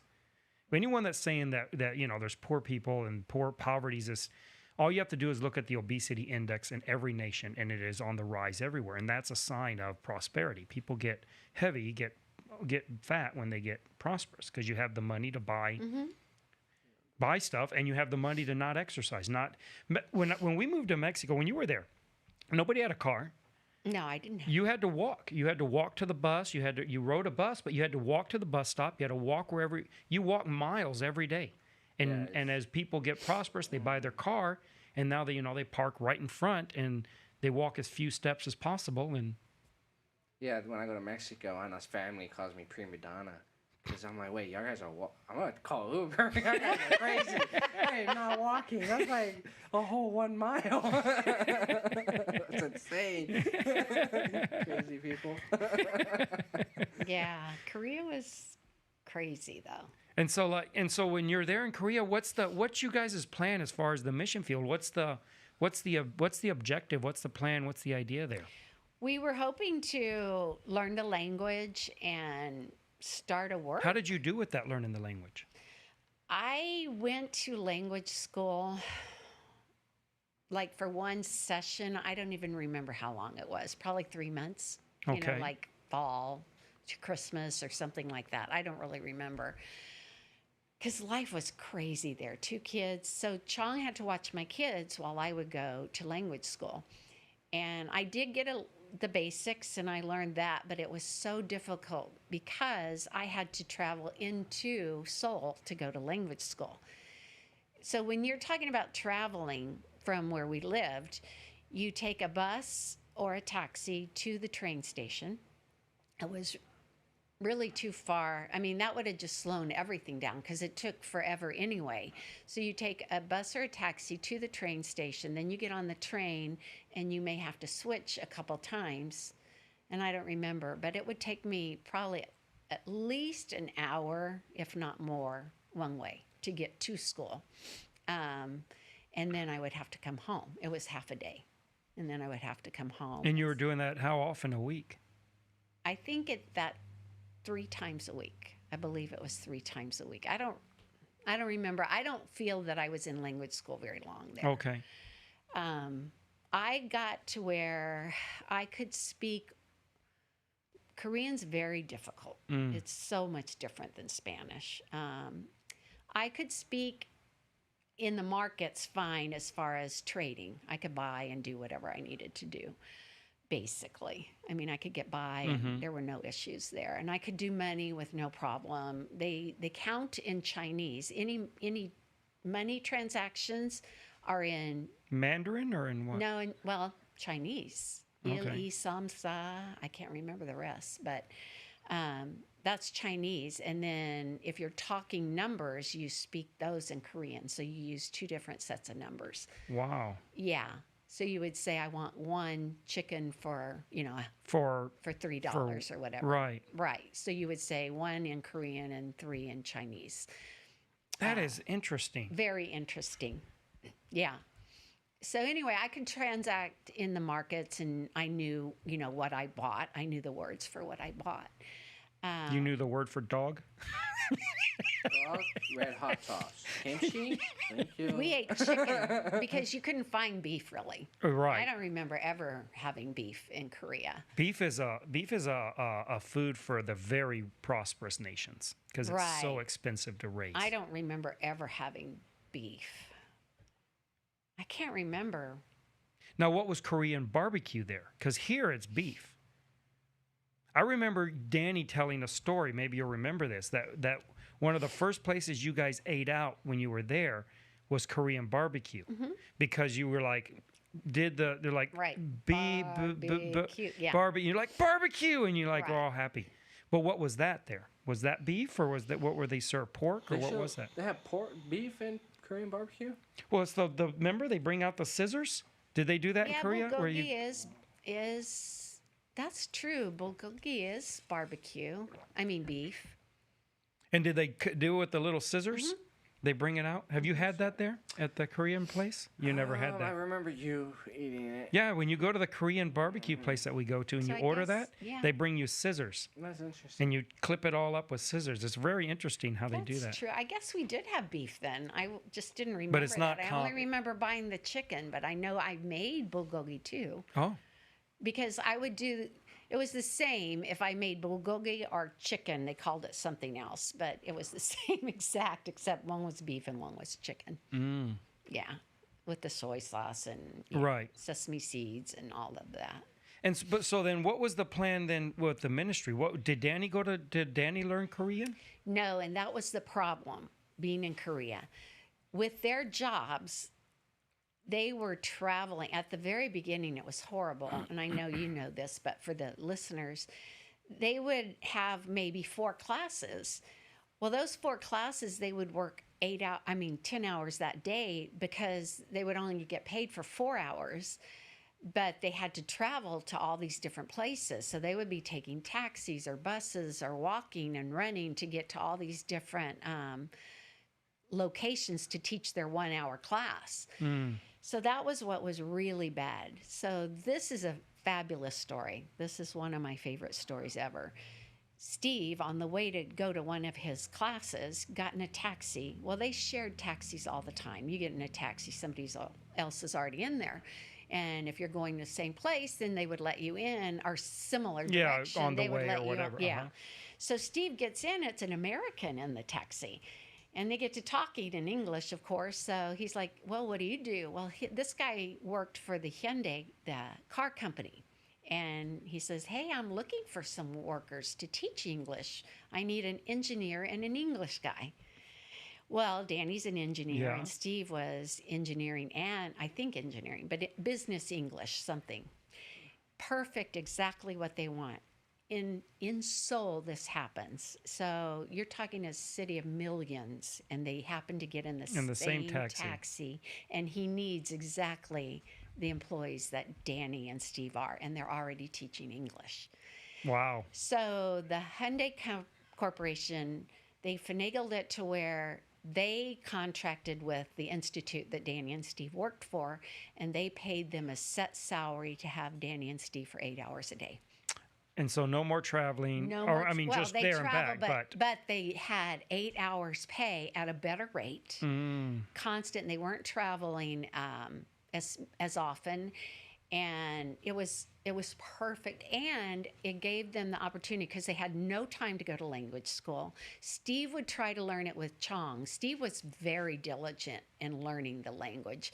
I think Danny was just trying to survive, basically. I mean, it was difficult. I mean, he could speak. He knew, like me at first, before I went to language school, he could do the market stuff and things like that. But it was just surviving, and they had no time whatsoever to learn the language. So when they got in at the Institute, they had a whole hour for lunch, and that's when they did their ministry. Before then, we were trying to have church services in the apartment. And that was before we even had an apartment. Right. We lived with Stephen Chong in their 3-room apartment. Yeah. So, and that really wasn't that long. I want to say maybe 3 weeks a month. Okay. But I can, and then and we got an apartment right around the corner from them, which was saving grace for me. Right. And it was tiny, tiny. We were trying to figure out how many square feet. We think it was 400 to 500 square feet for our apartment in Korea, where Danny and I lived. So anyway, we were trying to hold services with people we would invite that they would meet in their classes trying to learn English. So it was a draw for them to come to an English church service. So we had a couple people every once in a while, in and out. One guy, there were 2 guys. The only one's name I remember is Tom Teska, and he got saved. And he was Korean. Yeah. Well, he was Korean, but he was American. Oh, okay. He had been adopted from Korea. Oh. So he went back to Korea. This is my recollection. He went back to Korea to see what it was like and see where he was from, and he taught English there. So he was doing the same thing Danny and Steve were doing.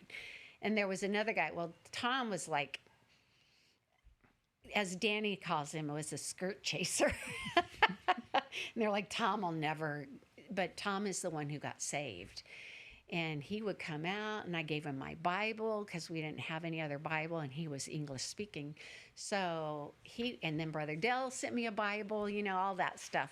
but so we did have converts, and that's what we tried to do at first. And then when they got the job at Hyundai, then we started going to an English-speaking church so that we had something, and that was downtown Seoul. Every Sunday we would go to that on Sunday mornings. And what kind of church was that? Why would they have? Was there a lot of Americans there? Or there would be, right? Because there's still there's a lot of business. Was there still a military presence there? There is, yes. Right? There's a huge military presence. There was a military base there. I mean, obviously they have chapels and stuff on base, but there's I mean, as that brings in a lot of Americans right. when there's a military presence. Right. So we did go there. The kids went to Sunday school there. Were any of your kids ever go to school there? Were they? Yeah, we put Deanne in an art school. She was too young for school, but Donnie was in the art school at the very beginning, and then it was time for him to go to real school. And that's when, too, I quit going to language school. That's probably why. Because Chong had to, their schools are intense from the time you start till the time you graduate high school. They are intense. College as a whole, that's the time you play.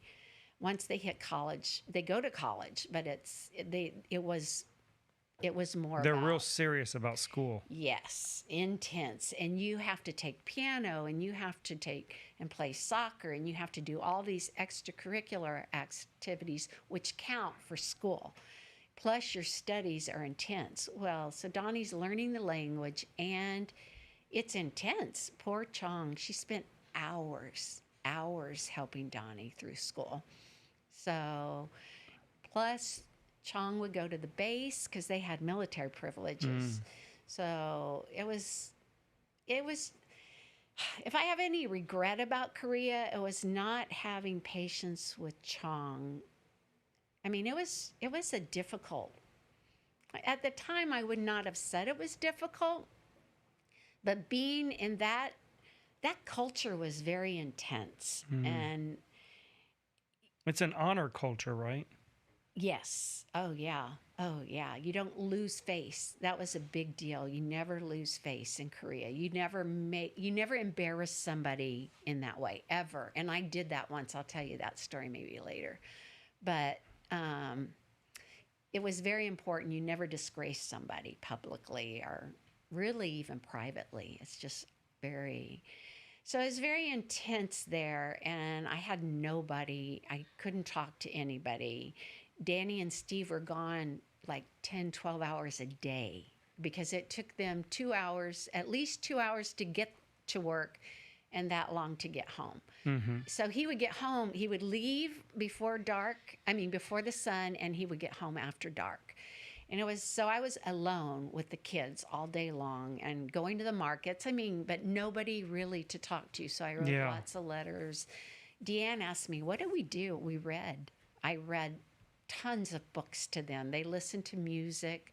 I listened to like cassette tapes of sermons. I had some of those, and I had some special music, stuff like that.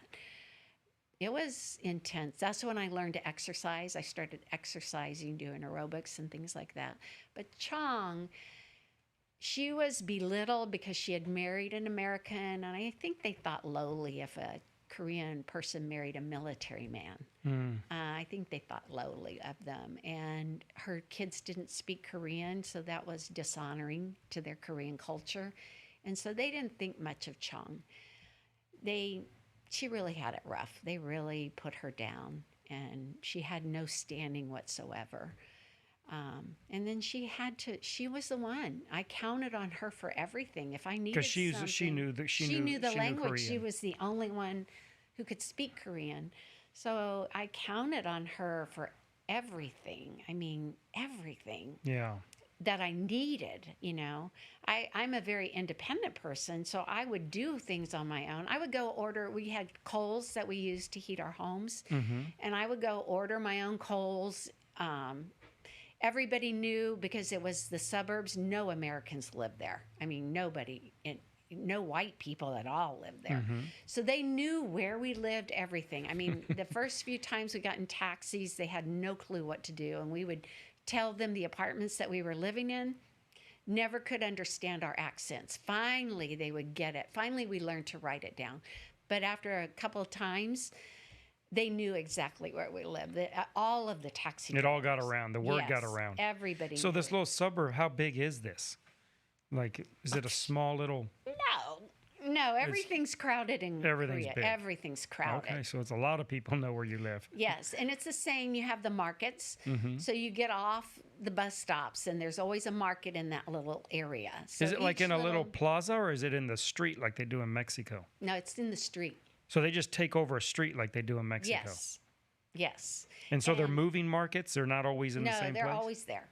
They Okay. never move. So I'm guessing that they lived because there was always an inside. I mean, their food was always outside. Oh, okay. But I'm guessing they lived on the inside. I mean, yeah, because there were houses there. I never thought about it really. Yeah, because in Mexico they come and they set up on a street like No. once a week, and then they No. go to another street somewhere else. Every day they set up, but on a different street. And so No. that street only is a market once a week. Is how it works there. Yeah. I went to the market every day because, well, at first we didn't have a fridge, we didn't have Right. a washing machine, we had nothing. It was winter when we got there, so we were very fortunate. The bathroom wasn't heated at all. It was a tile floor. Danny wants me to tell him how we cleaned the bathroom. How did you clean the bathroom? Well, it was all tile. I mean, from ceiling to floor, everything was tile in that. Nothing else in the house had tile, but the bathrooms were all tiled. And you just took the nozzle for the shower and you just sprayed it all. You would clean it and then just spray it Just down. spray the whole room down. And then there was a drain in the middle of the room. Yeah, and it would drain down in there. He thought that was just the coolest thing. Well, it is. It's brilliant. Yeah. But anyway, so it was so cold in the bathroom. You had to wear shoes, your little chanclas. They didn't call them chanclas in Korea, but anyway, you would wear your little chanclas into the bathroom because it was freezing. Right. Well, we kept our milk in there and our sodas, which are in glass bottles. Anything that needed to be refrigerated, we kept in the bathroom because we didn't have a refrigerator. That's lovely. Well, we had to be careful. You're complaining about dog meat. We had to be careful about our sodas that they wouldn't freeze, Oh. and pop open. So is crack. that cold? That cold? Oh, It that's was cold. Cold. If you had to go to the bathroom, you better And that was in the house? There was a room in the house? in the house. It was like a Wow. step up. You know, everything else was just, level ground, but the bathroom was a step up. And where do you put the coals that heat the house? Where do those go? Now, those are out on the balcony because it's like in Korea, it's like a big house is built and then they subdivide it all up. Right. So each house, and they build them purposefully that way, but one person would own this whole house. Right. And then they would break it up, especially the modern ones, which was where we lived the first time, was a very modern house. Modern. Right. So we had like a little balcony sidewalk to get into our front porch. And outside on the balcony was where you would put your charcoal, and that heated the floor. There were water pipes underneath the floor, and the water would run through there. And So your charcoal was like in a hot water heater. Kind of. You were heating the water. it was like what you would call like a Ben Franklin stove-ish kind of thing. It was out, and we actually had a 2-burner, so it was easier to keep, because you can never let it go out. If you ever let it go out, to get it started again, because they're big charcoal bricks. Yeah. And anyway, you had to always make sure your charcoal was going. So we had a 2-burner, so it was pretty easy to keep it going that way. And this was all winter. Is there snow on the ground out there? They don't have a lot of snow, but yes, you would have snow. You don't have a lot of snow, Okay. but yes, we had snow. And I did all of my laundry when we first got there. We had no appliances. We had no beds. We slept on the ground. We bought blankets, like what they use, and that's what they do. They don't have They have beds. like a really thin little pad, and you would lay on the pad so you're not laying on the floor, and then you had a blanket to cover up. But it's very warm because the floor's heated. The floors are heated. So that's how we all slept. And the first thing we bought was a refrigerator. So I had to, I mean, we would, as soon as we would get enough money, then, and well, I go back. You bought a refrigerator to keep the Cokes from getting too cold. Yes. Yes. And so We got to get a refrigerator. Our Cokes are freezing too fast. We got to warm them up. well, and you couldn't drink their tap water. No? No. Well, I Is shouldn't it like say the that. Mexican tap water? They say don't In drink the it, winter, but- you can drink it. The winter, you can drink it, but in the summer, you couldn't. You had to boil all your water. Really? Yes, there was something like with the mosquitoes or something. I don't know. But we boiled water Did you in ever the drink summer. it in Mexico? Yeah, I They drank always said not water. to there. Yeah, but I drank water in Mexico. I drank it too.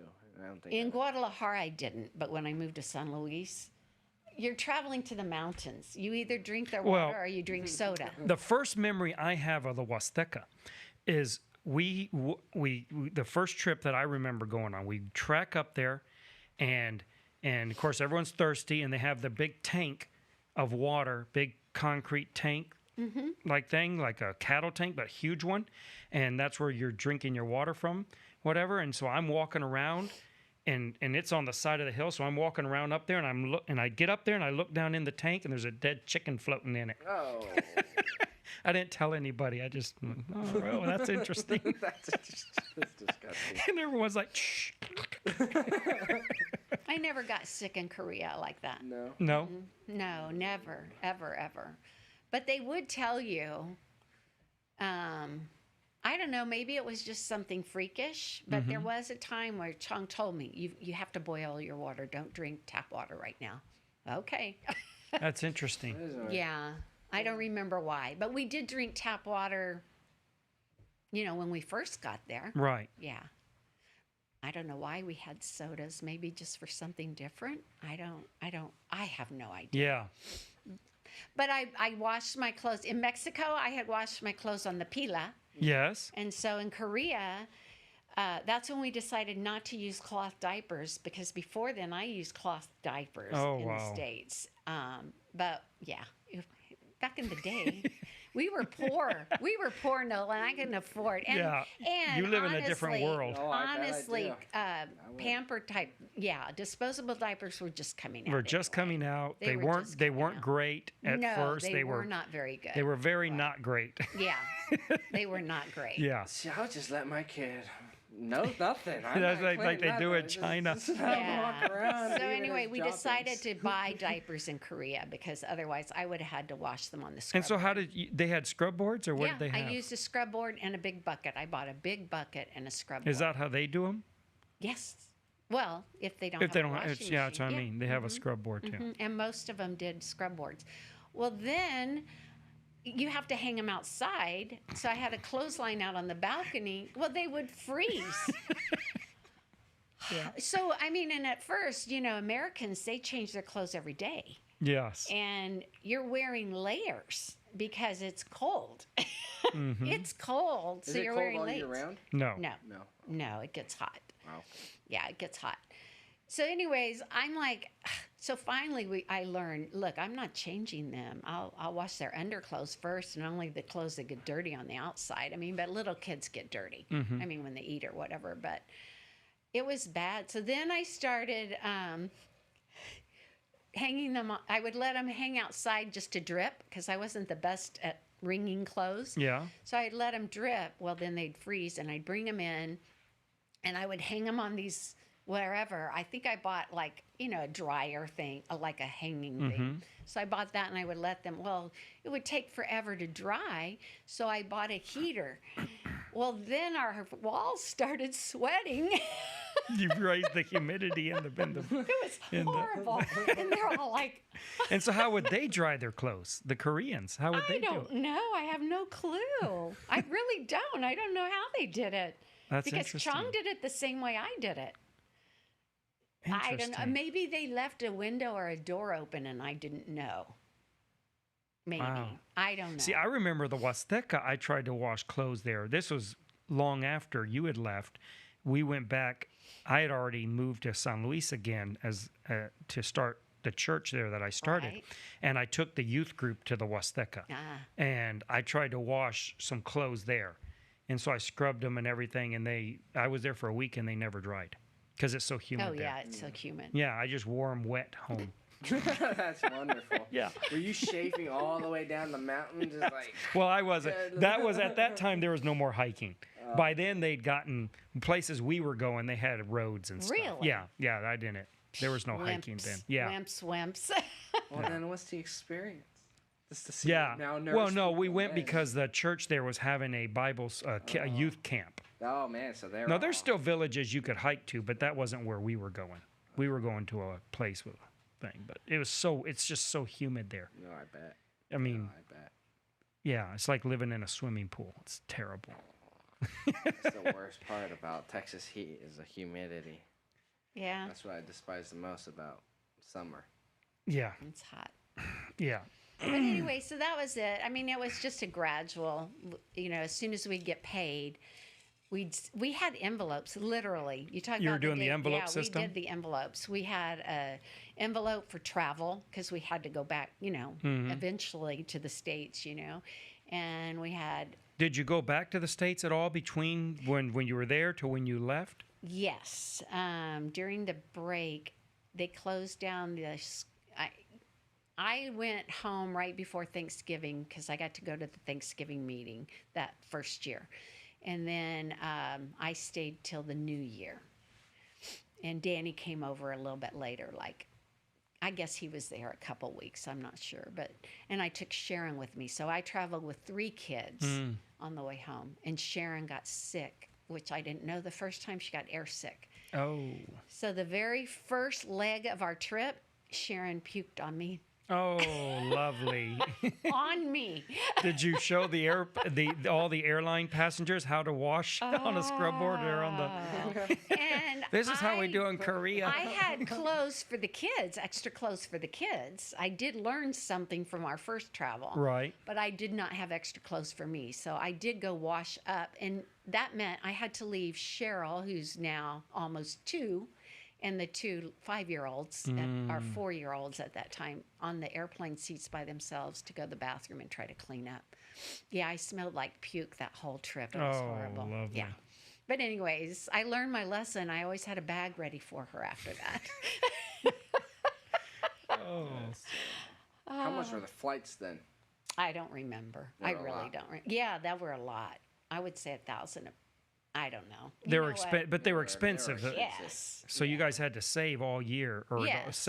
constantly saving to Right. be able to get a flight out. Right. So, and we did have to pay rent because that was the grace. That lady arranged everything. We did give our key money. I think we had $2,500 where they wanted $20,000. So we had to pay monthly rent. So we would have our rent money. We'd get that first, and then our food money and all of that. It was crazy. Yeah. When we got a bed, that was a big deal. Yeah. Yeah. And soon, by then, everything else, we were doing very well, and once they got hired at Hyundai, that was perfect.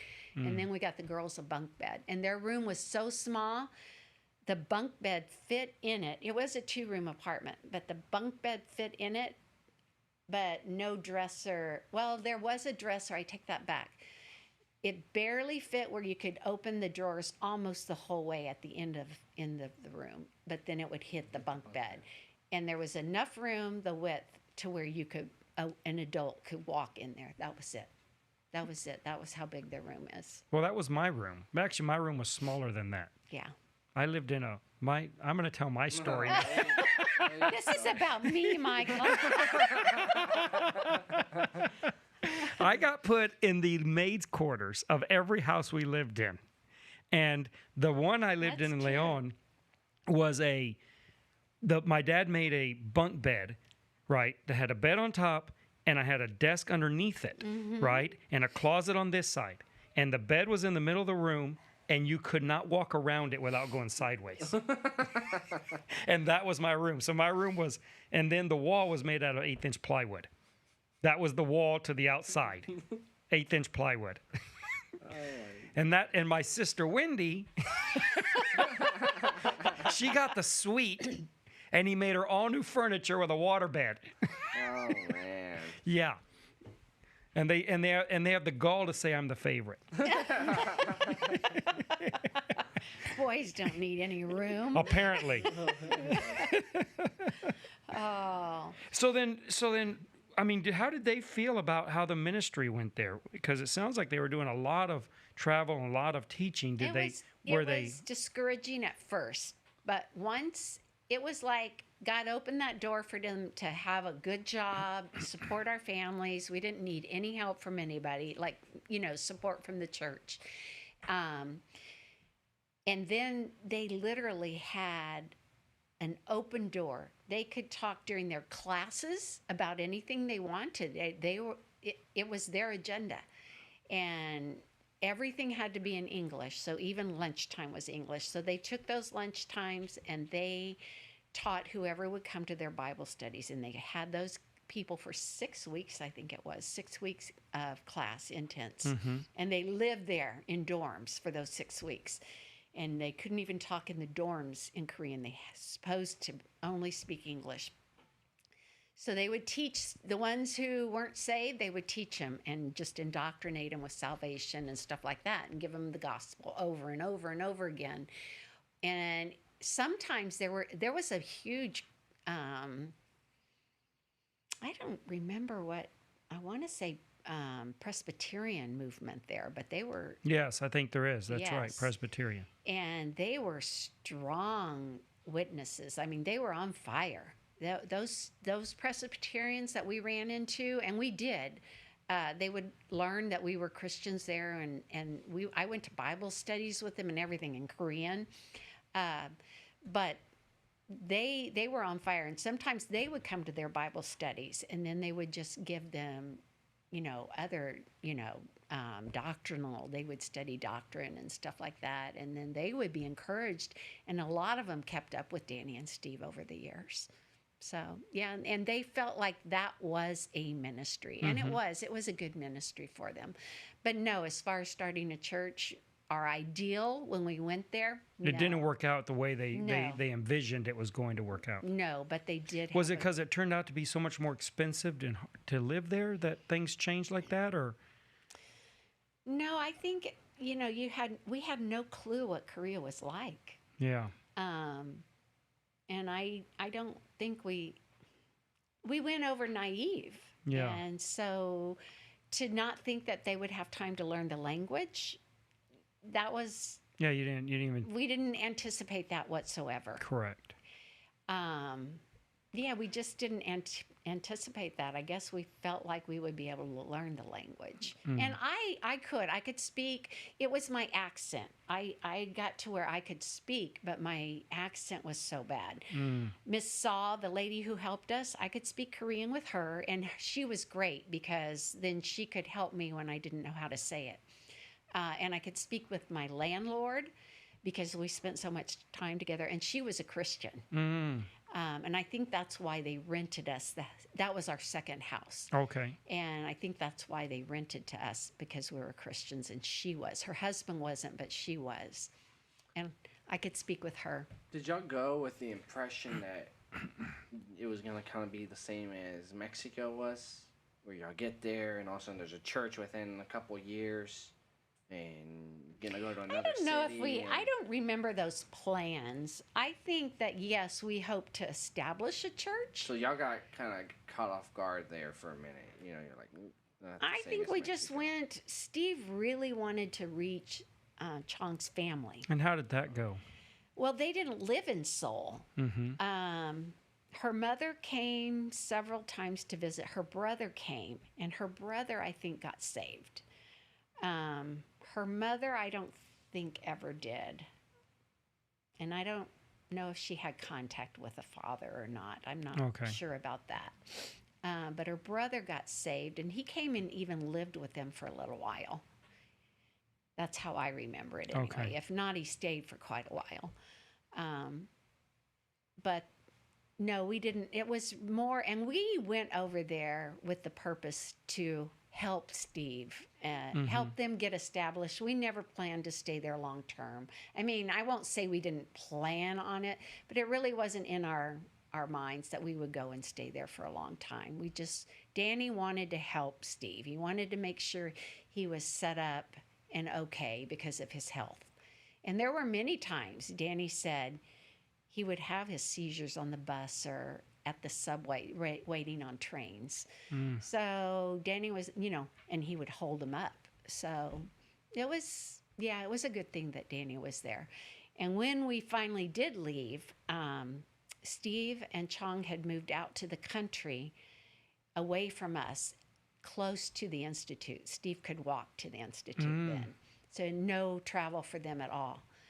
So, and he kept working there. So you guys left about 2 years after being there. And then how long did Steve stay longer? Couple years at least. Oh, really? Okay. Yeah, we were already established. And then in Colorado. why did you guys decide to leave? What was that? What impetus?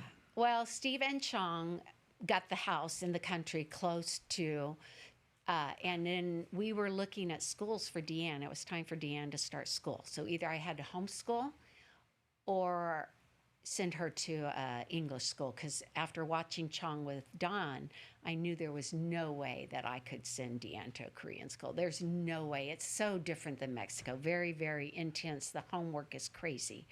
So, I mean, just hours of homework. And no way I could help her, not being, able to speak Korean at all. I mean, fluently at all. So, Right.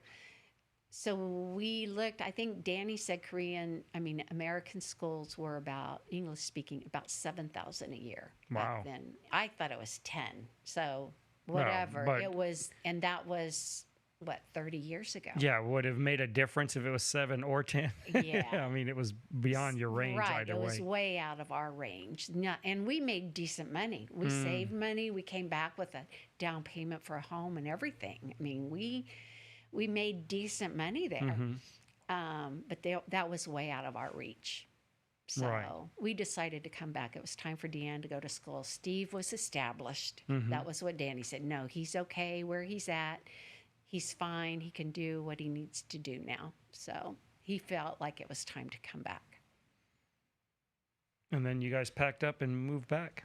We packed up and moved back. We came back with 8 suitcases, I guess. Wow. That was it. Yep. We went with 6, came home with 8. Wow. Yeah, because Cheryl could have suitcases by then. we had to pay for her ride home.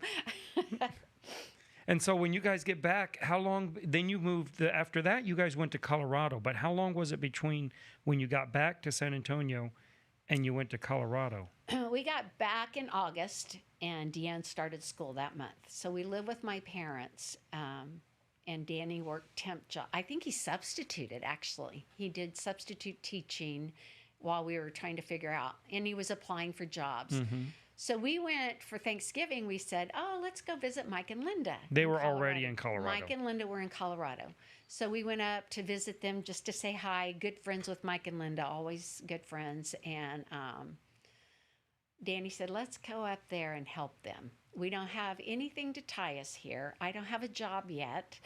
So Deanne was in kindergarten. So we literally packed up all of our stuff in a horse trailer.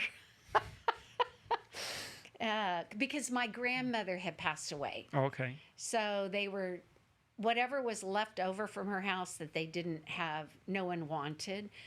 We took some of her furniture, Okay. stuff like that. So Right. we had stuff to take. So we took a couch and table and stuff like that and packed it up, put it in a storage bin up there, found a house right away, and we were able to move in. I mean, we put everything in storage, and then like a week later, we found a place and put it in the house. Deanne stayed in San Antonio to finish out the semester. We went back, picked her up, and then we moved in January. So from August to January. And So pretty then- quickly you're in Colorado. And the plan there was what, to help them start a church, or because had they already started a work there, Mike and They Linda? were already, they were meeting in their home. It seems like I don't remember how many are what, but I Right. know there was a couple going at least. I know that. And so we just started meeting with them. Yes. I don't remember how long they were there, but Linda had transferred from USAA here in San Antonio to USAA in Colorado Springs when they opened that site. So Danny worked temporary. I got a job right away at a temp agency as a temp, and then they hired me full time. So I was working full time permanent at the temp agency, and Danny was working temp jobs until USAA hired him. Okay. Yeah. And so how did it go with that? How was that because that's a whole different experience than like being in Mexico or even in Korea, right? Trying to start a church in the U.S. It's a different experience. So what was that like? That was different. I'm trying to, hadn't thought about Colorado so much. Colorado was fabulous. I loved Colorado. Our time in Colorado was great. Our marriage in Colorado was rough. So, Was it right away getting there? yes. Because we talked about this with Danny some because of Yes. his book, obviously. Right. Mm-hmm. In Korea, when we took our trip to San Antonio, it was like immediately when we got back after that trip in Korea, our marriage, it was like we were being attacked almost. It was so strange. Everything changed in our marriage. Everything was a fight. So coming back was at first like a relief. It was like, okay, not so stressful. Korea was stressful because it's so different. You're isolated.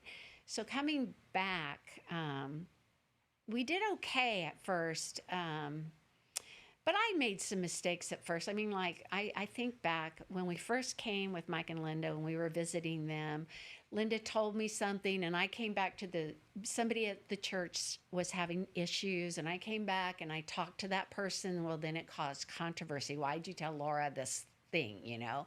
And so then it already put Linda and I, you know, on edge. You know, I had hurt her. So that was a little difficult at first, just, you know, adapting to new people and working with new people and things like that. But then that went away, but it just seemed like our marriage was up and down, up and down, up and down. And finally, it just got to a point, it never went away. It was just so hard and so bad. We were fighting on the way to church all the time, and then Danny was trying to preach. And How long had you guys been married at that time? let's see, we went to Colorado Springs in 1990. Yeah, January of 90 is when we And you got married moved in. We got married in 82, so 82. we've been married 8 years. Okay. So I guess it's that 10-year mark, maybe, something like that. But so we stopped meeting with Mike and Linda because, I mean, I think we were too embarrassed. They knew we had marital issues, obviously, but too embarrassed to tell them, look, it's just horrible. And we just can't handle it anymore. Such hypocrites is how you felt. Yeah. You felt like such a hypocrite. Because you're fighting and then screaming you'd at be each all other, and then you're in happy at church, and then he's trying to preach or whatever. Right. It was just hard. And I mean, I can't say I'm thankful for that. I think in the end, it worked out well for our girls. And it was a time to heal for Danny and I, not having the pressure of being a pastor, because for Danny, that's a huge pressure. Right. Danny is very non-confrontational, doesn't want to have to deal with any big issues. He doesn't like controversy. He doesn't like any kind of And he doesn't want to get into other conflict. people's business. No. He doesn't want anybody in his business, and he doesn't want to be in anybody else's business. Correct. So then we went to Vista Grande. It was about. So then he wrote a book about everyone's marriage and how they're not doing it right. Well, and that was part of the issue. The hypocrisy hasn't stopped. Yeah. I mean, and I guess this is why our marriage was so up and down. I would have like glimmers of hope. Like first he was doing all of his CPCU, the insurance training. So he was always studying. There was no time for me. And I'm very independent, but I need words and I need affection. And he's not either one of those. Right. And I had kept thinking one day he's going to. one day he will be this person. I just know he will. I just know he will, you know. And so I kept thinking, okay, I'll give him through the insurance time, which was like a 2-year period where he's studying insurance all the time. And he did. He got this, I can't tell you what it was, but this huge title, basically, that was not very many people had in the insurance world.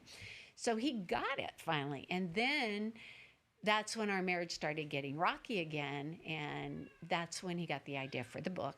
And he wrote the book. Well, then it was, well, give me time. I don't even understand this, but I know it's the right answer. And I did believe it was the right answer. I had complete faith, and I still believe it is the answer for marriages. I truly, if you look at it, and when he preaches it, it's a whole different story. The book is hard for me. It's too deep for me.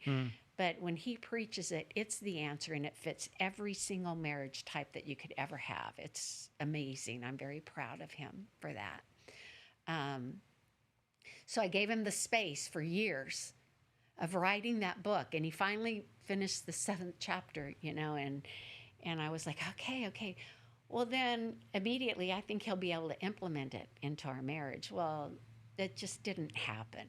And that was really difficult for me. So you're talking years of me waiting and waiting. This is my perspective, obviously. And Danny's having to put up with me.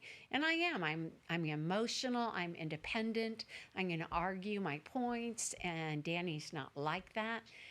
And it was just tough conflict that whole time in Korea. So then we finally went to Vista Grande. We left. You mean in Colorado? Yes. You said Korea. I'm sorry. Yeah, okay. Colorado. Colorado, right. Yeah, Korea, no. Colorado. Korea, I would not say. I think we had that tough time that last year we were there, but I really never felt like it was our marriage. I mean, we fought a lot, but I never thought bad of it. But there were times I thought, we'll never make it. We will not. We won't make it. Our marriage won't last. There's just no way. So when we went Did you ever consider divorce? Yeah, in my own mind, but I could never do it. I just knew it was wrong. And I did love him. I have the utmost respect for him, and I love him tremendously. Didn't want anybody else. I wanted. But you weren't happy either. No, I wanted his attention, and he was not able to give me the attention in the way I wanted. So if I would tell him words, give me words, tell me I'm pretty or whatever, he would do all the laundry or do the dishes, but he can't give words. He shows his affection by doing. And so when people are like, my husband doesn't help me do, I'm spoiled rotten. Danny spoils me rotten. He's always done as much housework as I've done until I quit working. But we both worked all those years. Yeah. So he did just as much housework, cooking, cleaning, whatever, as what I did. And with the girls, everything. And that's interesting. But what you were looking for was a different type of attention then. Yes. So when he would do those other things, it would make me angry. Really? Yes. Well, see, that's why I don't do those for Terry, because I don't want her to be angry. I would be like, I don't want you to do that. I can do that.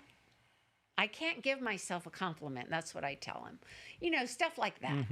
And then it would escalate. Then we'd be mad, and we did the no talking things and all of that. So that was Colorado, and with Mike and Linda. So that was really, really So it kind of tough. put a monkey wrench in the plans of trying to help them out. Yes. Now, there was a time, just for a short period, I think it was just me adjusting. I really don't know. We left them for a while once, and then we went back with them. Your grandpa, Brother Dale, said, please try for my sake. Just meet with them. And we did. We met with them, and it was the sweetest fellowship ever. And that's when the bond Danny and I feel toward Mike and Linda will never change. I mean, they're so gracious and giving people. Yes. And that is true.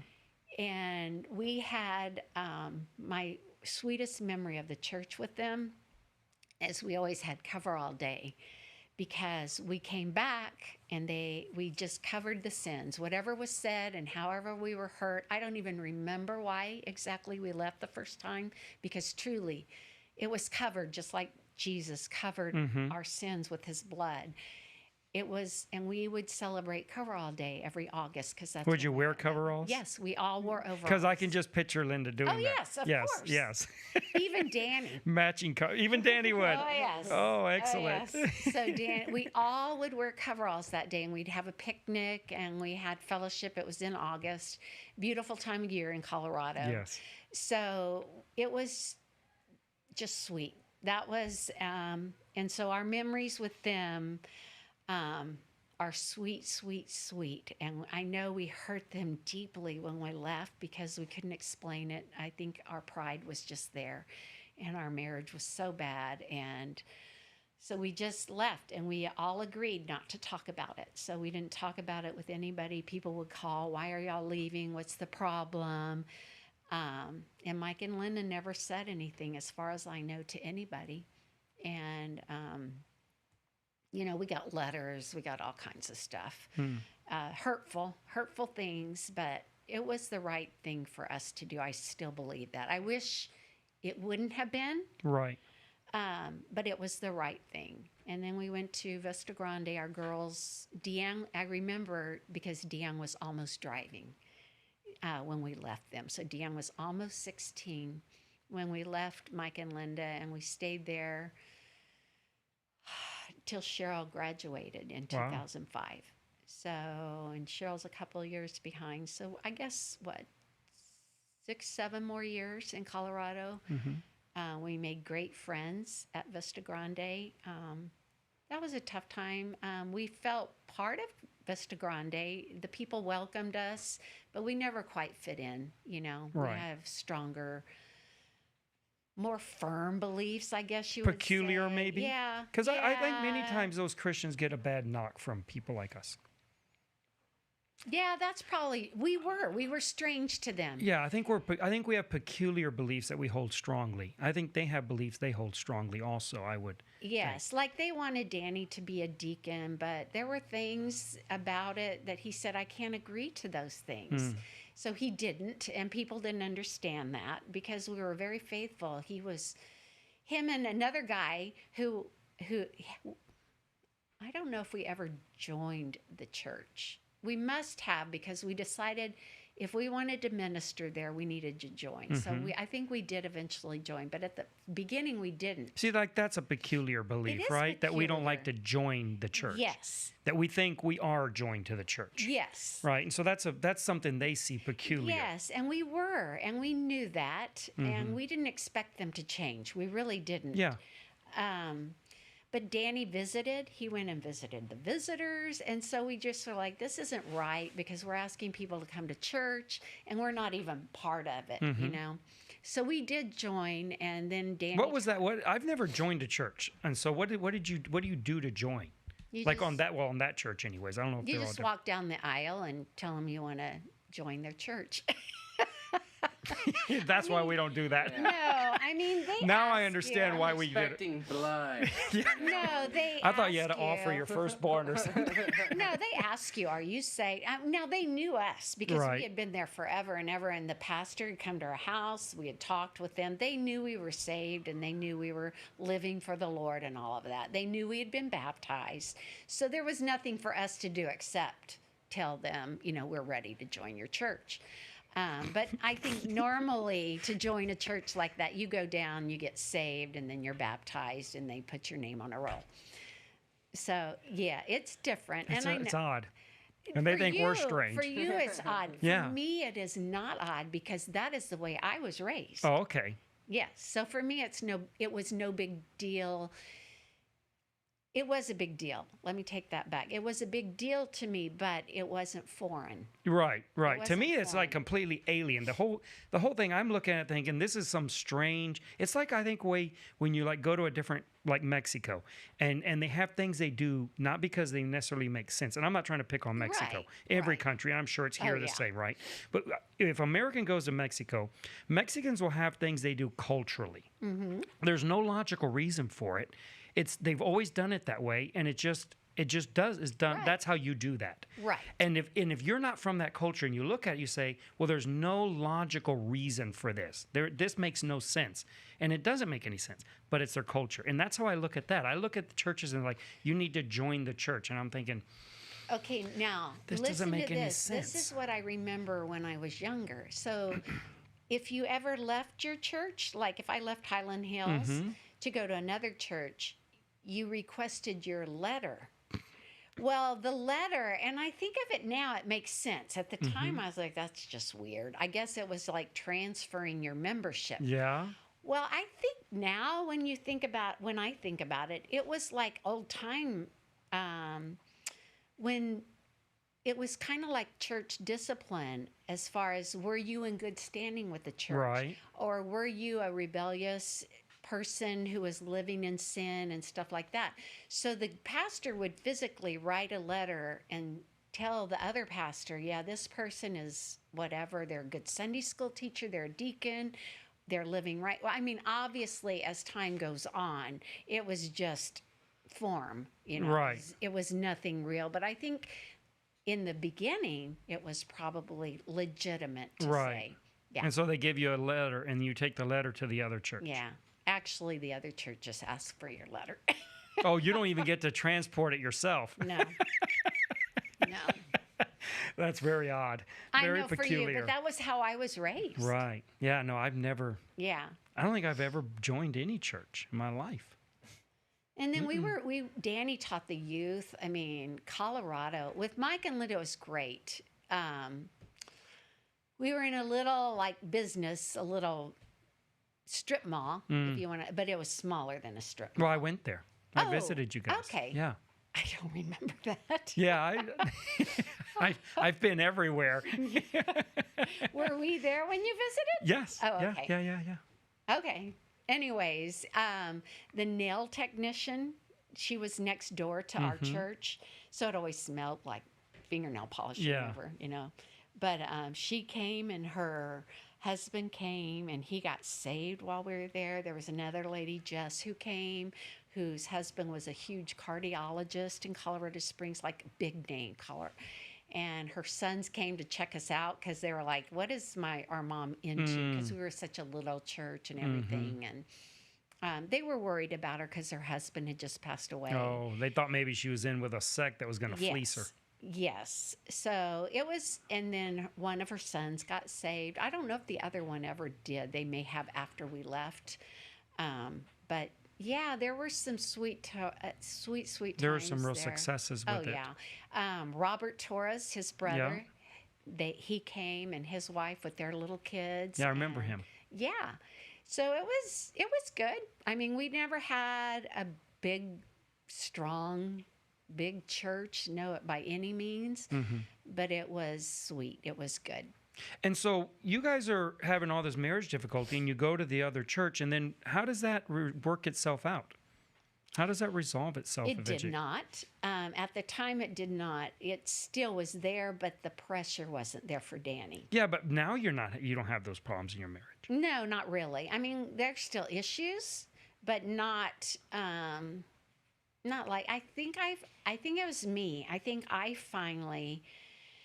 There was one time when we took Deanne to college, and it was rocky then still. It was still rocky. We would fight a lot, but it wasn't horrible. And when we got back, we were at a Fargo's Pizza with Cheryl at a youth event. And Danny told me, he says, I think I finally understand how you felt all these years. And that was a big moment. He doesn't even remember saying it. But for me, it was a big moment because I thought, okay, he finally gets it. Maybe he did, but that changed. In my mind, it changed. And from there on, our marriage grew. It grew. And I've learned to accept Danny. He's always accepted me. I truly believe that for who I am. But I learned to accept that Danny's going to take a long time in making decisions. Danny is not going to ever be that person who notices I cut my hair or Or You know that's most men, right? yes, no, I know. Because I things do. you're saying about Danny, I'm thinking, that sounds No. pretty standard. Sounds like but you know, Terry's Danny, complaints. You're not as affectionate either. So you're No. So see, Yeah. you're very And I don't similar to notice Danny. anything. Terry No, could set her hair on right. fire and I You're wouldn't. very similar to Danny. But most men do want to hug and they hold their wives' hands and, Yeah. stuff like that. And I mean, I won't go into our I mean, my personal pet lives, name for but- Terry is Terry. Yeah, Danny too. Danny's only called me Laura. Yeah, it's like Nothing more. if you wanted your name to be Honey, then you should go down and get it changed. Yes. Yes. All these crazy names. It's like, why do people want to be called something other than what their name is? If you want your name to be different, then you just change your name. And I do tell Danny, I think I'm excessive in this need. There's something about me. I think it's a flaw. I don't know what it is. I mean, from the time I was little, they tell me I was that way. I required more attention. So give it to me. So truly, I do think it's legitimate. But anyways, that he was not really at fault, although I do think he doesn't understand it at all. Anyways, yeah, I don't think he gets that part of me, of who I am, but he'll do other things. He definitely will. He doesn't do much anymore, but he used to put signs out in our yard. Like he'd write a poem when we lived in a trailer house in a trailer park. He wrote a poem and set it out in the yard for everybody to see. I mean, we were the last ones on the street.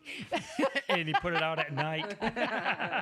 He did it in Colorado, stuff like that, a couple times. He'll do things like that, but it's very rare and far in between.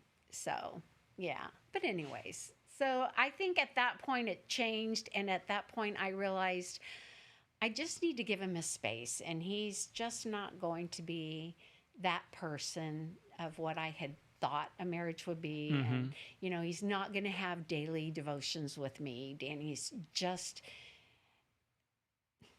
So when we first got married, I asked him, okay, do you want to pray? Because this is what I saw in Mexico. I saw his daily devotions. Dale would make everyone get together. All the missionaries had to go to his daily devotions. Every morning. So Danny was like, no. I'm like, what do you mean no? I know, that's me. I was like, no, thank you. No, to share. It's very difficult for Danny to pray publicly because that's intimate. That's very personal. So he'll be praying for our food today.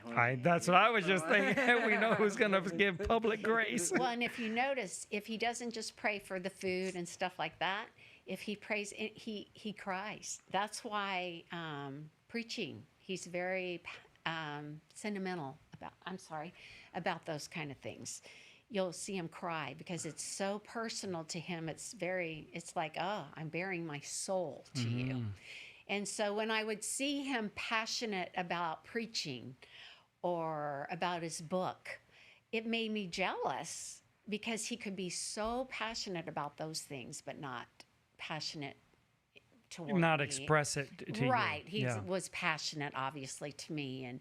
And I mean, we have 2 kids and stuff. Right. But it just was, But not in the way you were looking for. Right. He couldn't even share his biblical thoughts with me. He could preach them, but to share them personally with me was very difficult for him. Terry wishes I wouldn't share mine with her. Yeah.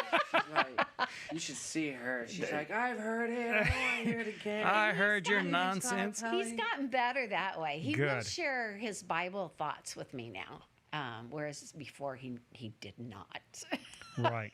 So you guys moved back to San Antonio, and you foster a young man, Leighton. Yeah. So how has that been? I don't want to necessarily get into the backstory of it, but you have he's a young man of your family. Well, he's a young boy. Now he's turned into a young man. Yeah. How old is he? He's almost 14. Almost 14. So he's turned into a young man. But you have this young boy who's part of your family, right? Your Danny's side. Great nephew. Yeah. And he needs care, and so you guys foster him. So how's that working out? No, it's good. It really is. I wouldn't change it at all. It's very difficult being old. And when he was 4, it was easy. When he was 4, he's been with us 10 years. This December is 10 years. So, I was early 50s back then. So that was easy back then. I still had energy. I still, now it's more difficult only because your mind isn't as quick anymore. At least mine's not. And Danny says the same thing. It's mentally exhausting. You know how your kids are. They're like, well, why? And, whatever. They're whining and you have to explain everything. It's doing it all over again. Yeah. And so it's just rehashing and it's like, hey, we've already done this. And that part is difficult. He is a great kid. He's very sensitive. He's very loving. So that's very good for me. That is. You finally found the man of your dreams. Exactly. Now I see how wearing it can be. No, he's very verbal that way. And he even told me last night, he came in to tell me goodnight one of the many times. He's that way. He needs a lot of reassurance. So he'll tell me goodnight 3 or 4 times, when Danny goes to bed, and I always am the night owl. So when I stay up, or if he sees my light is still on, he'll come and tell me goodnight again, 3 or 4 times. But he told me, he goes, are you going to talk about me? And I said, well, maybe. He goes, well, I'm your ministry too. Nice. Very good, Leighton. Yeah. Good. Yeah. So he sees it as that as well. And we told him that, God had you for us. And I really do believe that we never wanted to move back to to Texas.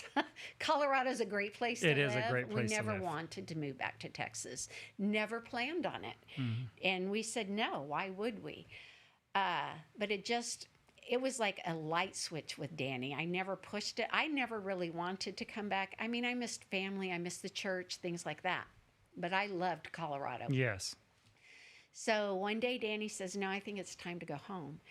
And it was the right time. Danny says he's watching, by the way. Leighton said that? Oh, that's funny.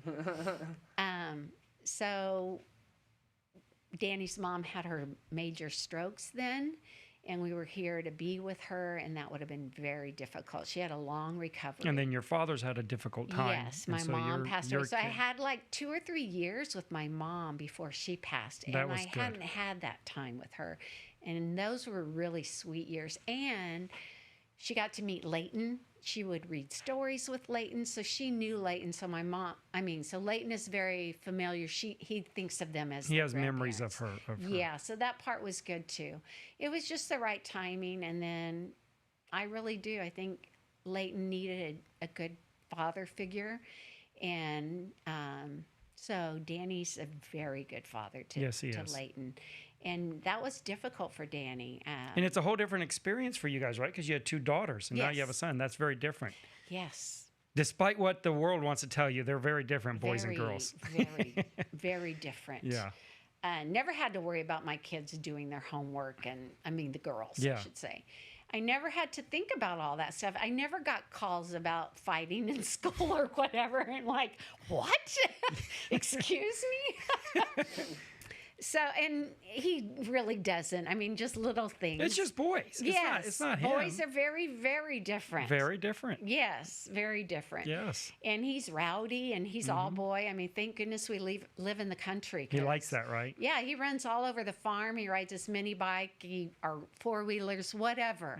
They ride horses. He's outside. We don't allow him to just stay on the Xbox, That's which he good. would love to do. We limit his time. We give him free reign on the weekend. He can have all weekend long if that's what he chooses to do, unless he's in trouble. Yeah. So he doesn't get very many weekends, What are you doing right now, Leighton? He told me he was going to listen to me. Well, he apparently Yeah. is. He's checking up on you. Yeah. So he's a great kid. And now, even his parents, he's not embarrassed about it now, I don't think. But his parents have straightened up, and they're in his life to a certain degree. and they're both doing pretty well. That's good. I'm proud of them, and I'm happy for them. But Leighton's ours. We do have permanent custody of him. He's our son. He calls us his parents. He still calls us aunt and uncle, Right. because that's what he always knew us as. Right. But I heard him even the other day when he talked to his dad. He goes, "Well, I'll have to ask my parents." And I thought, that's so weird. That you is know? odd. Yeah. But that's how he thinks of us, and we are. He's a great kid, but it takes a lot of energy. Well, you're going to have a long 4 years that's going to go by so fast, and all of a Yes. sudden he's going to be 18, and Yes. that's going to come by so fast, Yeah, and this year, and because, you're going to cry. you know, we always did. Well, yeah, we will. But we'll You be will. so old, I don't know. He may have to take care of us. He may have to take care of us by then. That's why they went and got a kid, so they could have someone to change their diapers. That's what you have to look forward to, Leighton. You'll gonna be feel for punishing that. them. Yeah, like, he's going to feel for that with what we do. Because I don't change my dad's diapers. But he sees, and he goes, "Is this what I'm going to do for y'all?" I'm like, "Exactly." That's exactly right. That's the Bible way right there. So he goes, "Do That's I why- get the big house That's why and I'm y'all not get letting. the little That's house?" exactly right. That's why I'm not letting Kirsten leave the house. So he sees it, and I think that's the biggest. I told Danny that's the biggest deal right now. I feel like I have no say in what I do. Everybody's telling me what to do. They all know it better than me. My dad knows better. Leighton knows better. Yeah. They all tell me how to drive. Although now my dad doesn't go very many places Right. with us. But you know, before he'd be like, "Aren't you going to get in that other lane?" Stuff like that. And Leighton will do that to me. He goes, "Are Well, you he'll be speeding?" driving. He'll be driving pretty soon. Yeah. We'll let Yeah. him drive right away. Yeah. I mean, I'm not. Of course, he wants to. He's already driven 4-wheelers, mini Yeah. bikes, and tractors. So, yeah, he'll be driving right away. Real soon, Yeah. and then everything's going to change, right? Everything will change. Yeah. Everything So- will change. So you guys are. Danny's retired, Yes. which is good, and Yes. so what's you guys' next new adventure?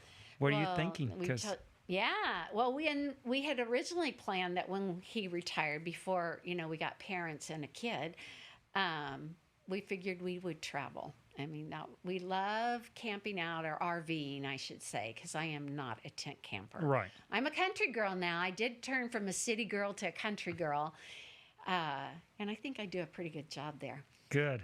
But I like RVing, and I like even, with no electricity and stuff is fine for me, as long as I'm not sleeping on the ground. That Right. bugs scare me from Mexico. I remember seeing spiders like the size of my hand on the road. Those things scare me. So Right. I don't like spiders that big, and I don't like snakes. So we're going to plan to travel, and since Leighton has the opportunity to do online school this year, and Danny just retired, we figure we'll go see the leaves this fall. And we're going to go up to Yellowstone, see the aspens changing colors. Nice. They change early September. Nice. So go up through Colorado, see the aspens, see Yellowstone again. We've been there a couple times, but Leighton's never been there. That's awesome. So we're going to take him camping. He loves fishing. So when are we going? You can come. Go ahead. He invites himself to everywhere. I'll go on these vacations and nobody says nothing to Nolan. Just leave him at home. Yeah. And then y'all come back all tan and Yeah. messed up. It's fabulous. Retirement's the life. Start saving now, bud. Start saving now. So yeah, we're gonna do that, and then we'll come back. Let him probably go back to school. I don't know. Maybe after the election, everybody can go back to school. I'm not Maybe. sure. I have no idea what's gonna happen. Yeah, I know. It's crazy. Yeah. I think that a lot of things are going to change very dramatically, even if they open things up. I think people are going to start liking that they are not going to the office to work. They stay home, and they're liking. I think they're going to find some people. I know kids. The only 2% of kids in the studies like online school.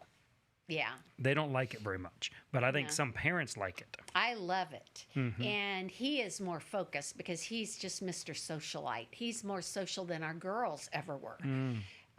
Talkative, always getting calls. Well, Leighton's really distracted in school or whatever. But he's smart. He's really, really smart. but he's just distracted. So when he was doing online at school, he had to be focused because I'm there watching him, and there's nobody to talk to but me. Yeah. Is he distracted with girls yet? Little Little bit. He's going to get Or real distracted I real was gonna soon. say maybe more than I realize. Yeah. We know, Yeah. Leighton. Yeah, he notices girls. I know that, but not so much. It's still more baseball, football, and Fortnite, and more Fortnite. Right. So yeah, that's why we limit his time. Well, yeah.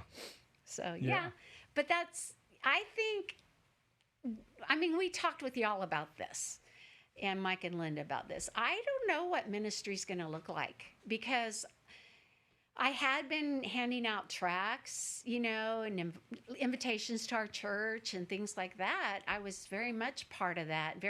Felt very strongly, hey, yeah, let's cover San Antonio. Let's hit every house. Let's invite everybody out. At least it gives them how to be saved and what, what salvation is really about, and then inviting them to come to church.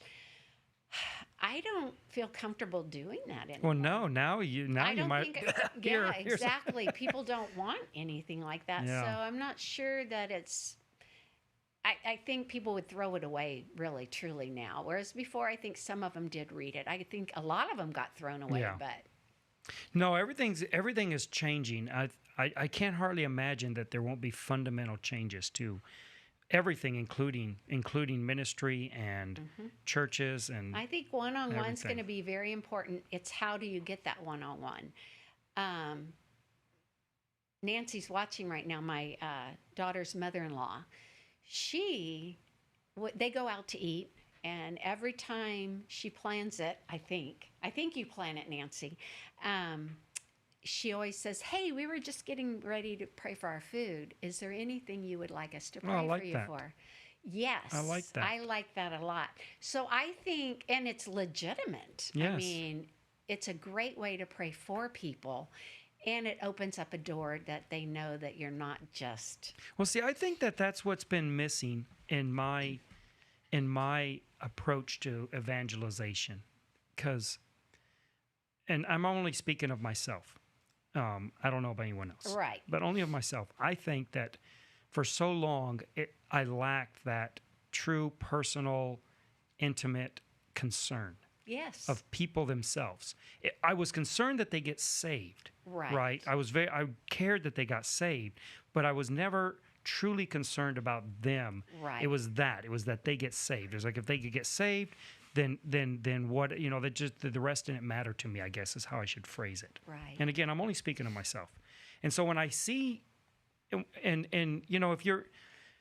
if you work so long like I did as a street preacher and these other types of this very very aggressive evangelism that I was involved in, I tended to have to look down on people who weren't as aggressive at it as I was. And then as I get to know like stories like that, I'm like, man, how much more effective would I have been all those years if I could have been open to incorporating this type of personal care, concern of people into that. Well, with that said, I think that is one reason Dale was so effective. I agree. I absolutely agree. Because he was legitimately caring for other people, no matter who they were, their status, thief, a saint, whatever. Didn't matter. He truly cared about people.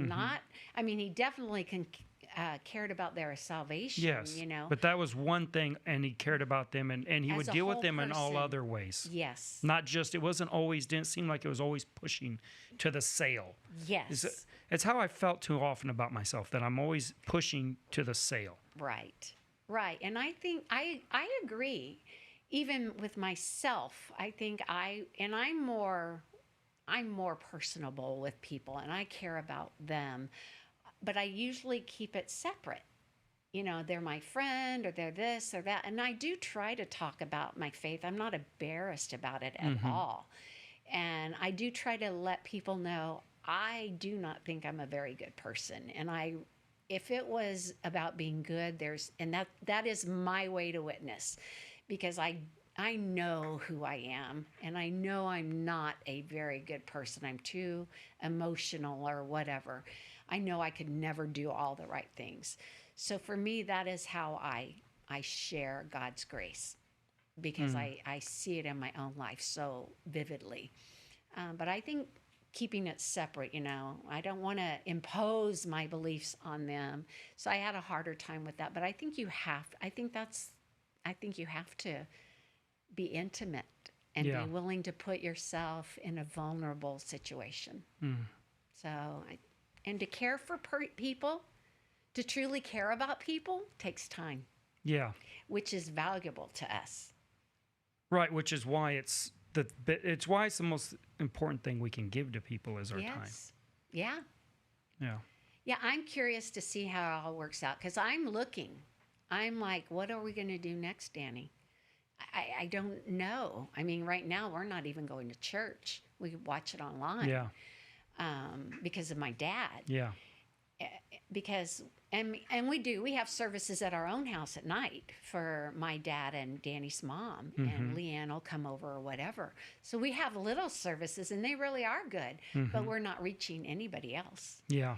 And we're very isolated right now. So I'm not sure where things will go. I'm praying about it though, because I don't know. I don't know what the I don't new know way either. will be, because I really don't see life going back completely. I Not think for it a long will. time, maybe. Yeah. And but the thing is, the longer it doesn't go back the way, we won't remember how it was, and things are going to be different. Even if it's not pandemic different, it is going to be different. I mean, you're going to lose a culture if you don't practice it. It gets lost.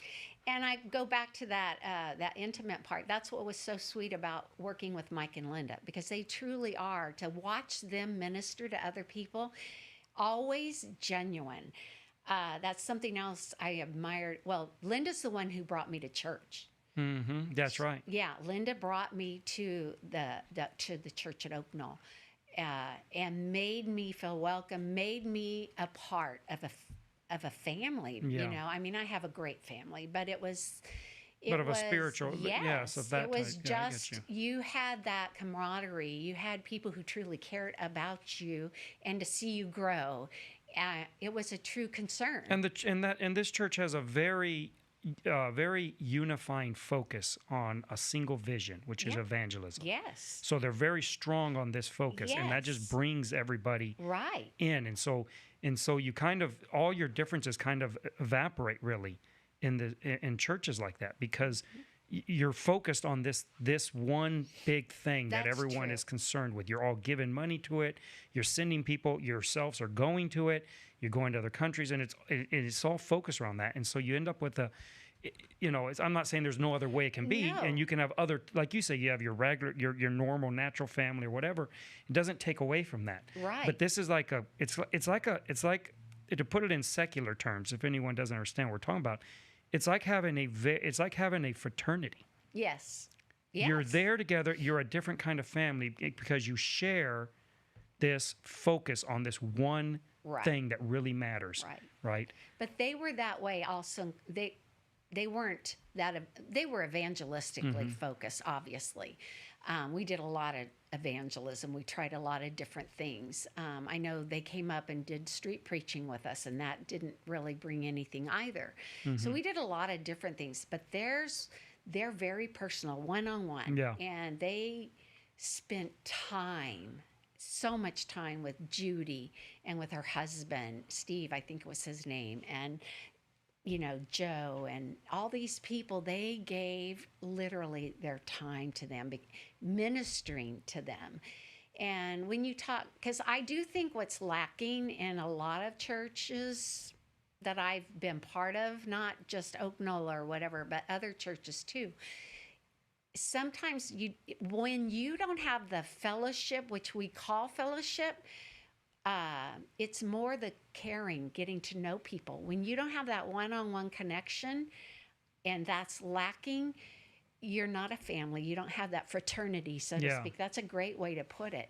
And I think that's personally, I think you need to be balanced in it all. Danny's always using the word balance with me.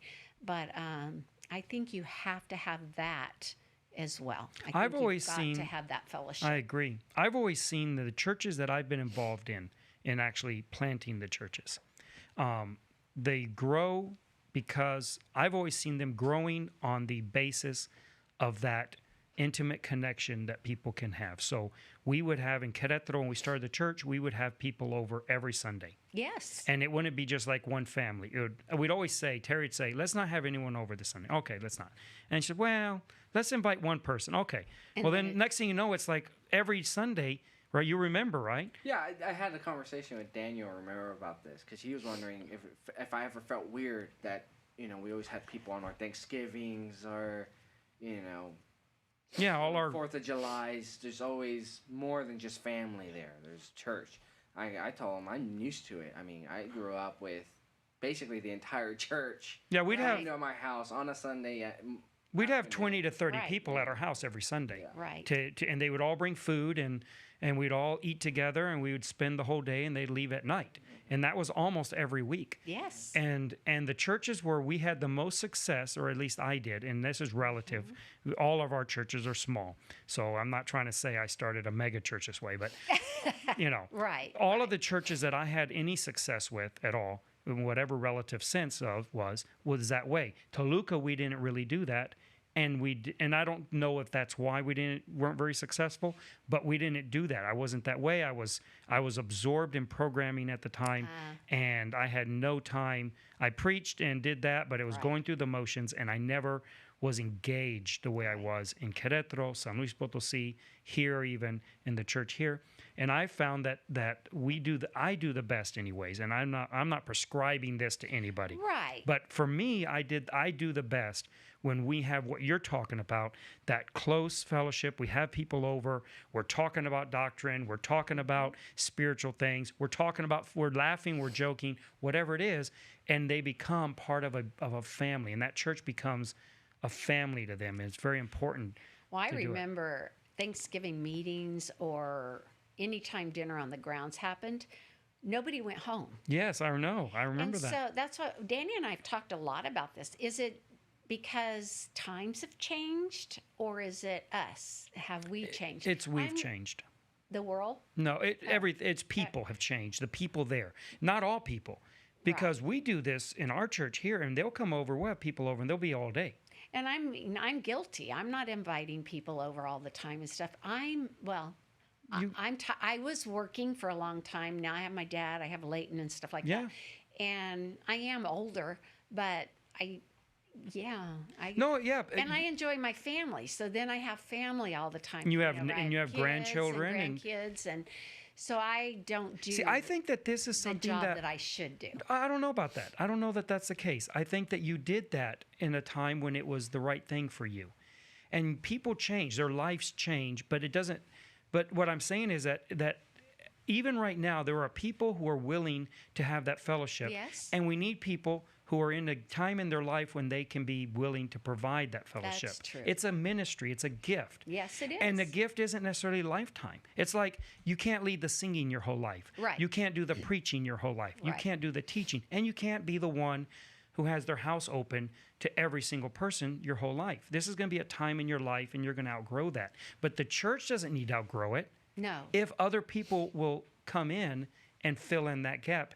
And if you realize, and those of you that are thinking, I don't want to do that forever, if you realize, try doing it for a month, or try doing it one week every 3 months. Something like just invite everyone over to your house. You don't have to. You don't have to have money. You don't have to provide all the Right. food. You can be Right. potluck. Everyone bring whatever you want. You come over. You sit around. You talk. You don't have to have an agenda. You don't have to have notes. You don't have to any of that. You just sit around and have a good time, and people will. And it's awkward at first. Right. I don't like inviting people over. I know people think it's the other way. I really don't like inviting people over. I'm not a good conversationalist, which is why I do a talk show.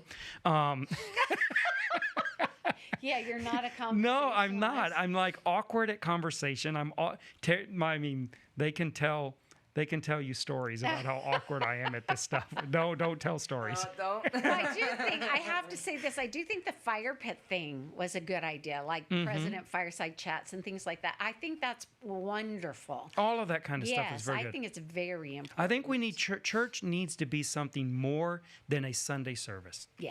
And it needs to be something more than sitting in a building. Yes. It needs to be something that is it's something that is in our daily, everyday life. Right. And that we do it together there also. Yeah. So that we don't live two separate lives and we don't have that inherent hypocrisy of it where, and I don't mean that in any negative way, but we have like a secular life, even if you're living godly, but we have a secular life that's not about the church, is not about church family. And then we have a church life that's on Sunday and that's a church family, and it seems disconnected. Right. Yeah. And it can be. It can. I feel disconnected, but I don't know if it's me. Well, and right now life is just crazy, period. And I don't feel like I have the energy or the time that I used to have. But I do, and that's why right now my ministry is different. Mine is very different than I ever imagined it. Yeah. With my dad and with Leighton. They are my time right now, and I'm not going to give up my grandbabies either. You know, my kids are very important, and they come over a lot. Yeah. And we have great fellowship. I mean, in the Lord, in the Word, and whatever else we want to talk about. But yeah, our lives are different than what we imagined, just like Korea was different than what we ever imagined. Mexico was pretty much what I thought. I was warned on that one. Yeah. Korea wasn't, though. Colorado ended up different, but it was what we thought, and sweet. And now I have a different ministry, so. Well, very good. Yeah. Well, we're out of time. Are we? It is noon. Oh, wow. Yeah. It did go by fast. It did go by fast. We're so glad you came in. Thanks, Michael. You've been a great friend for a very long time and a tremendous supporter of our ministry, and we appreciate that. And we thank you for spending some time with us. I had a great time talking to you. Thanks for having me. We'll get you back because there's other things I want to pick your brain on. We'll get you at a different time when you have more energy. Get ready to rumble. No, we're very happy to have you here, and thanks for coming in. And we will see you guys later next Saturday at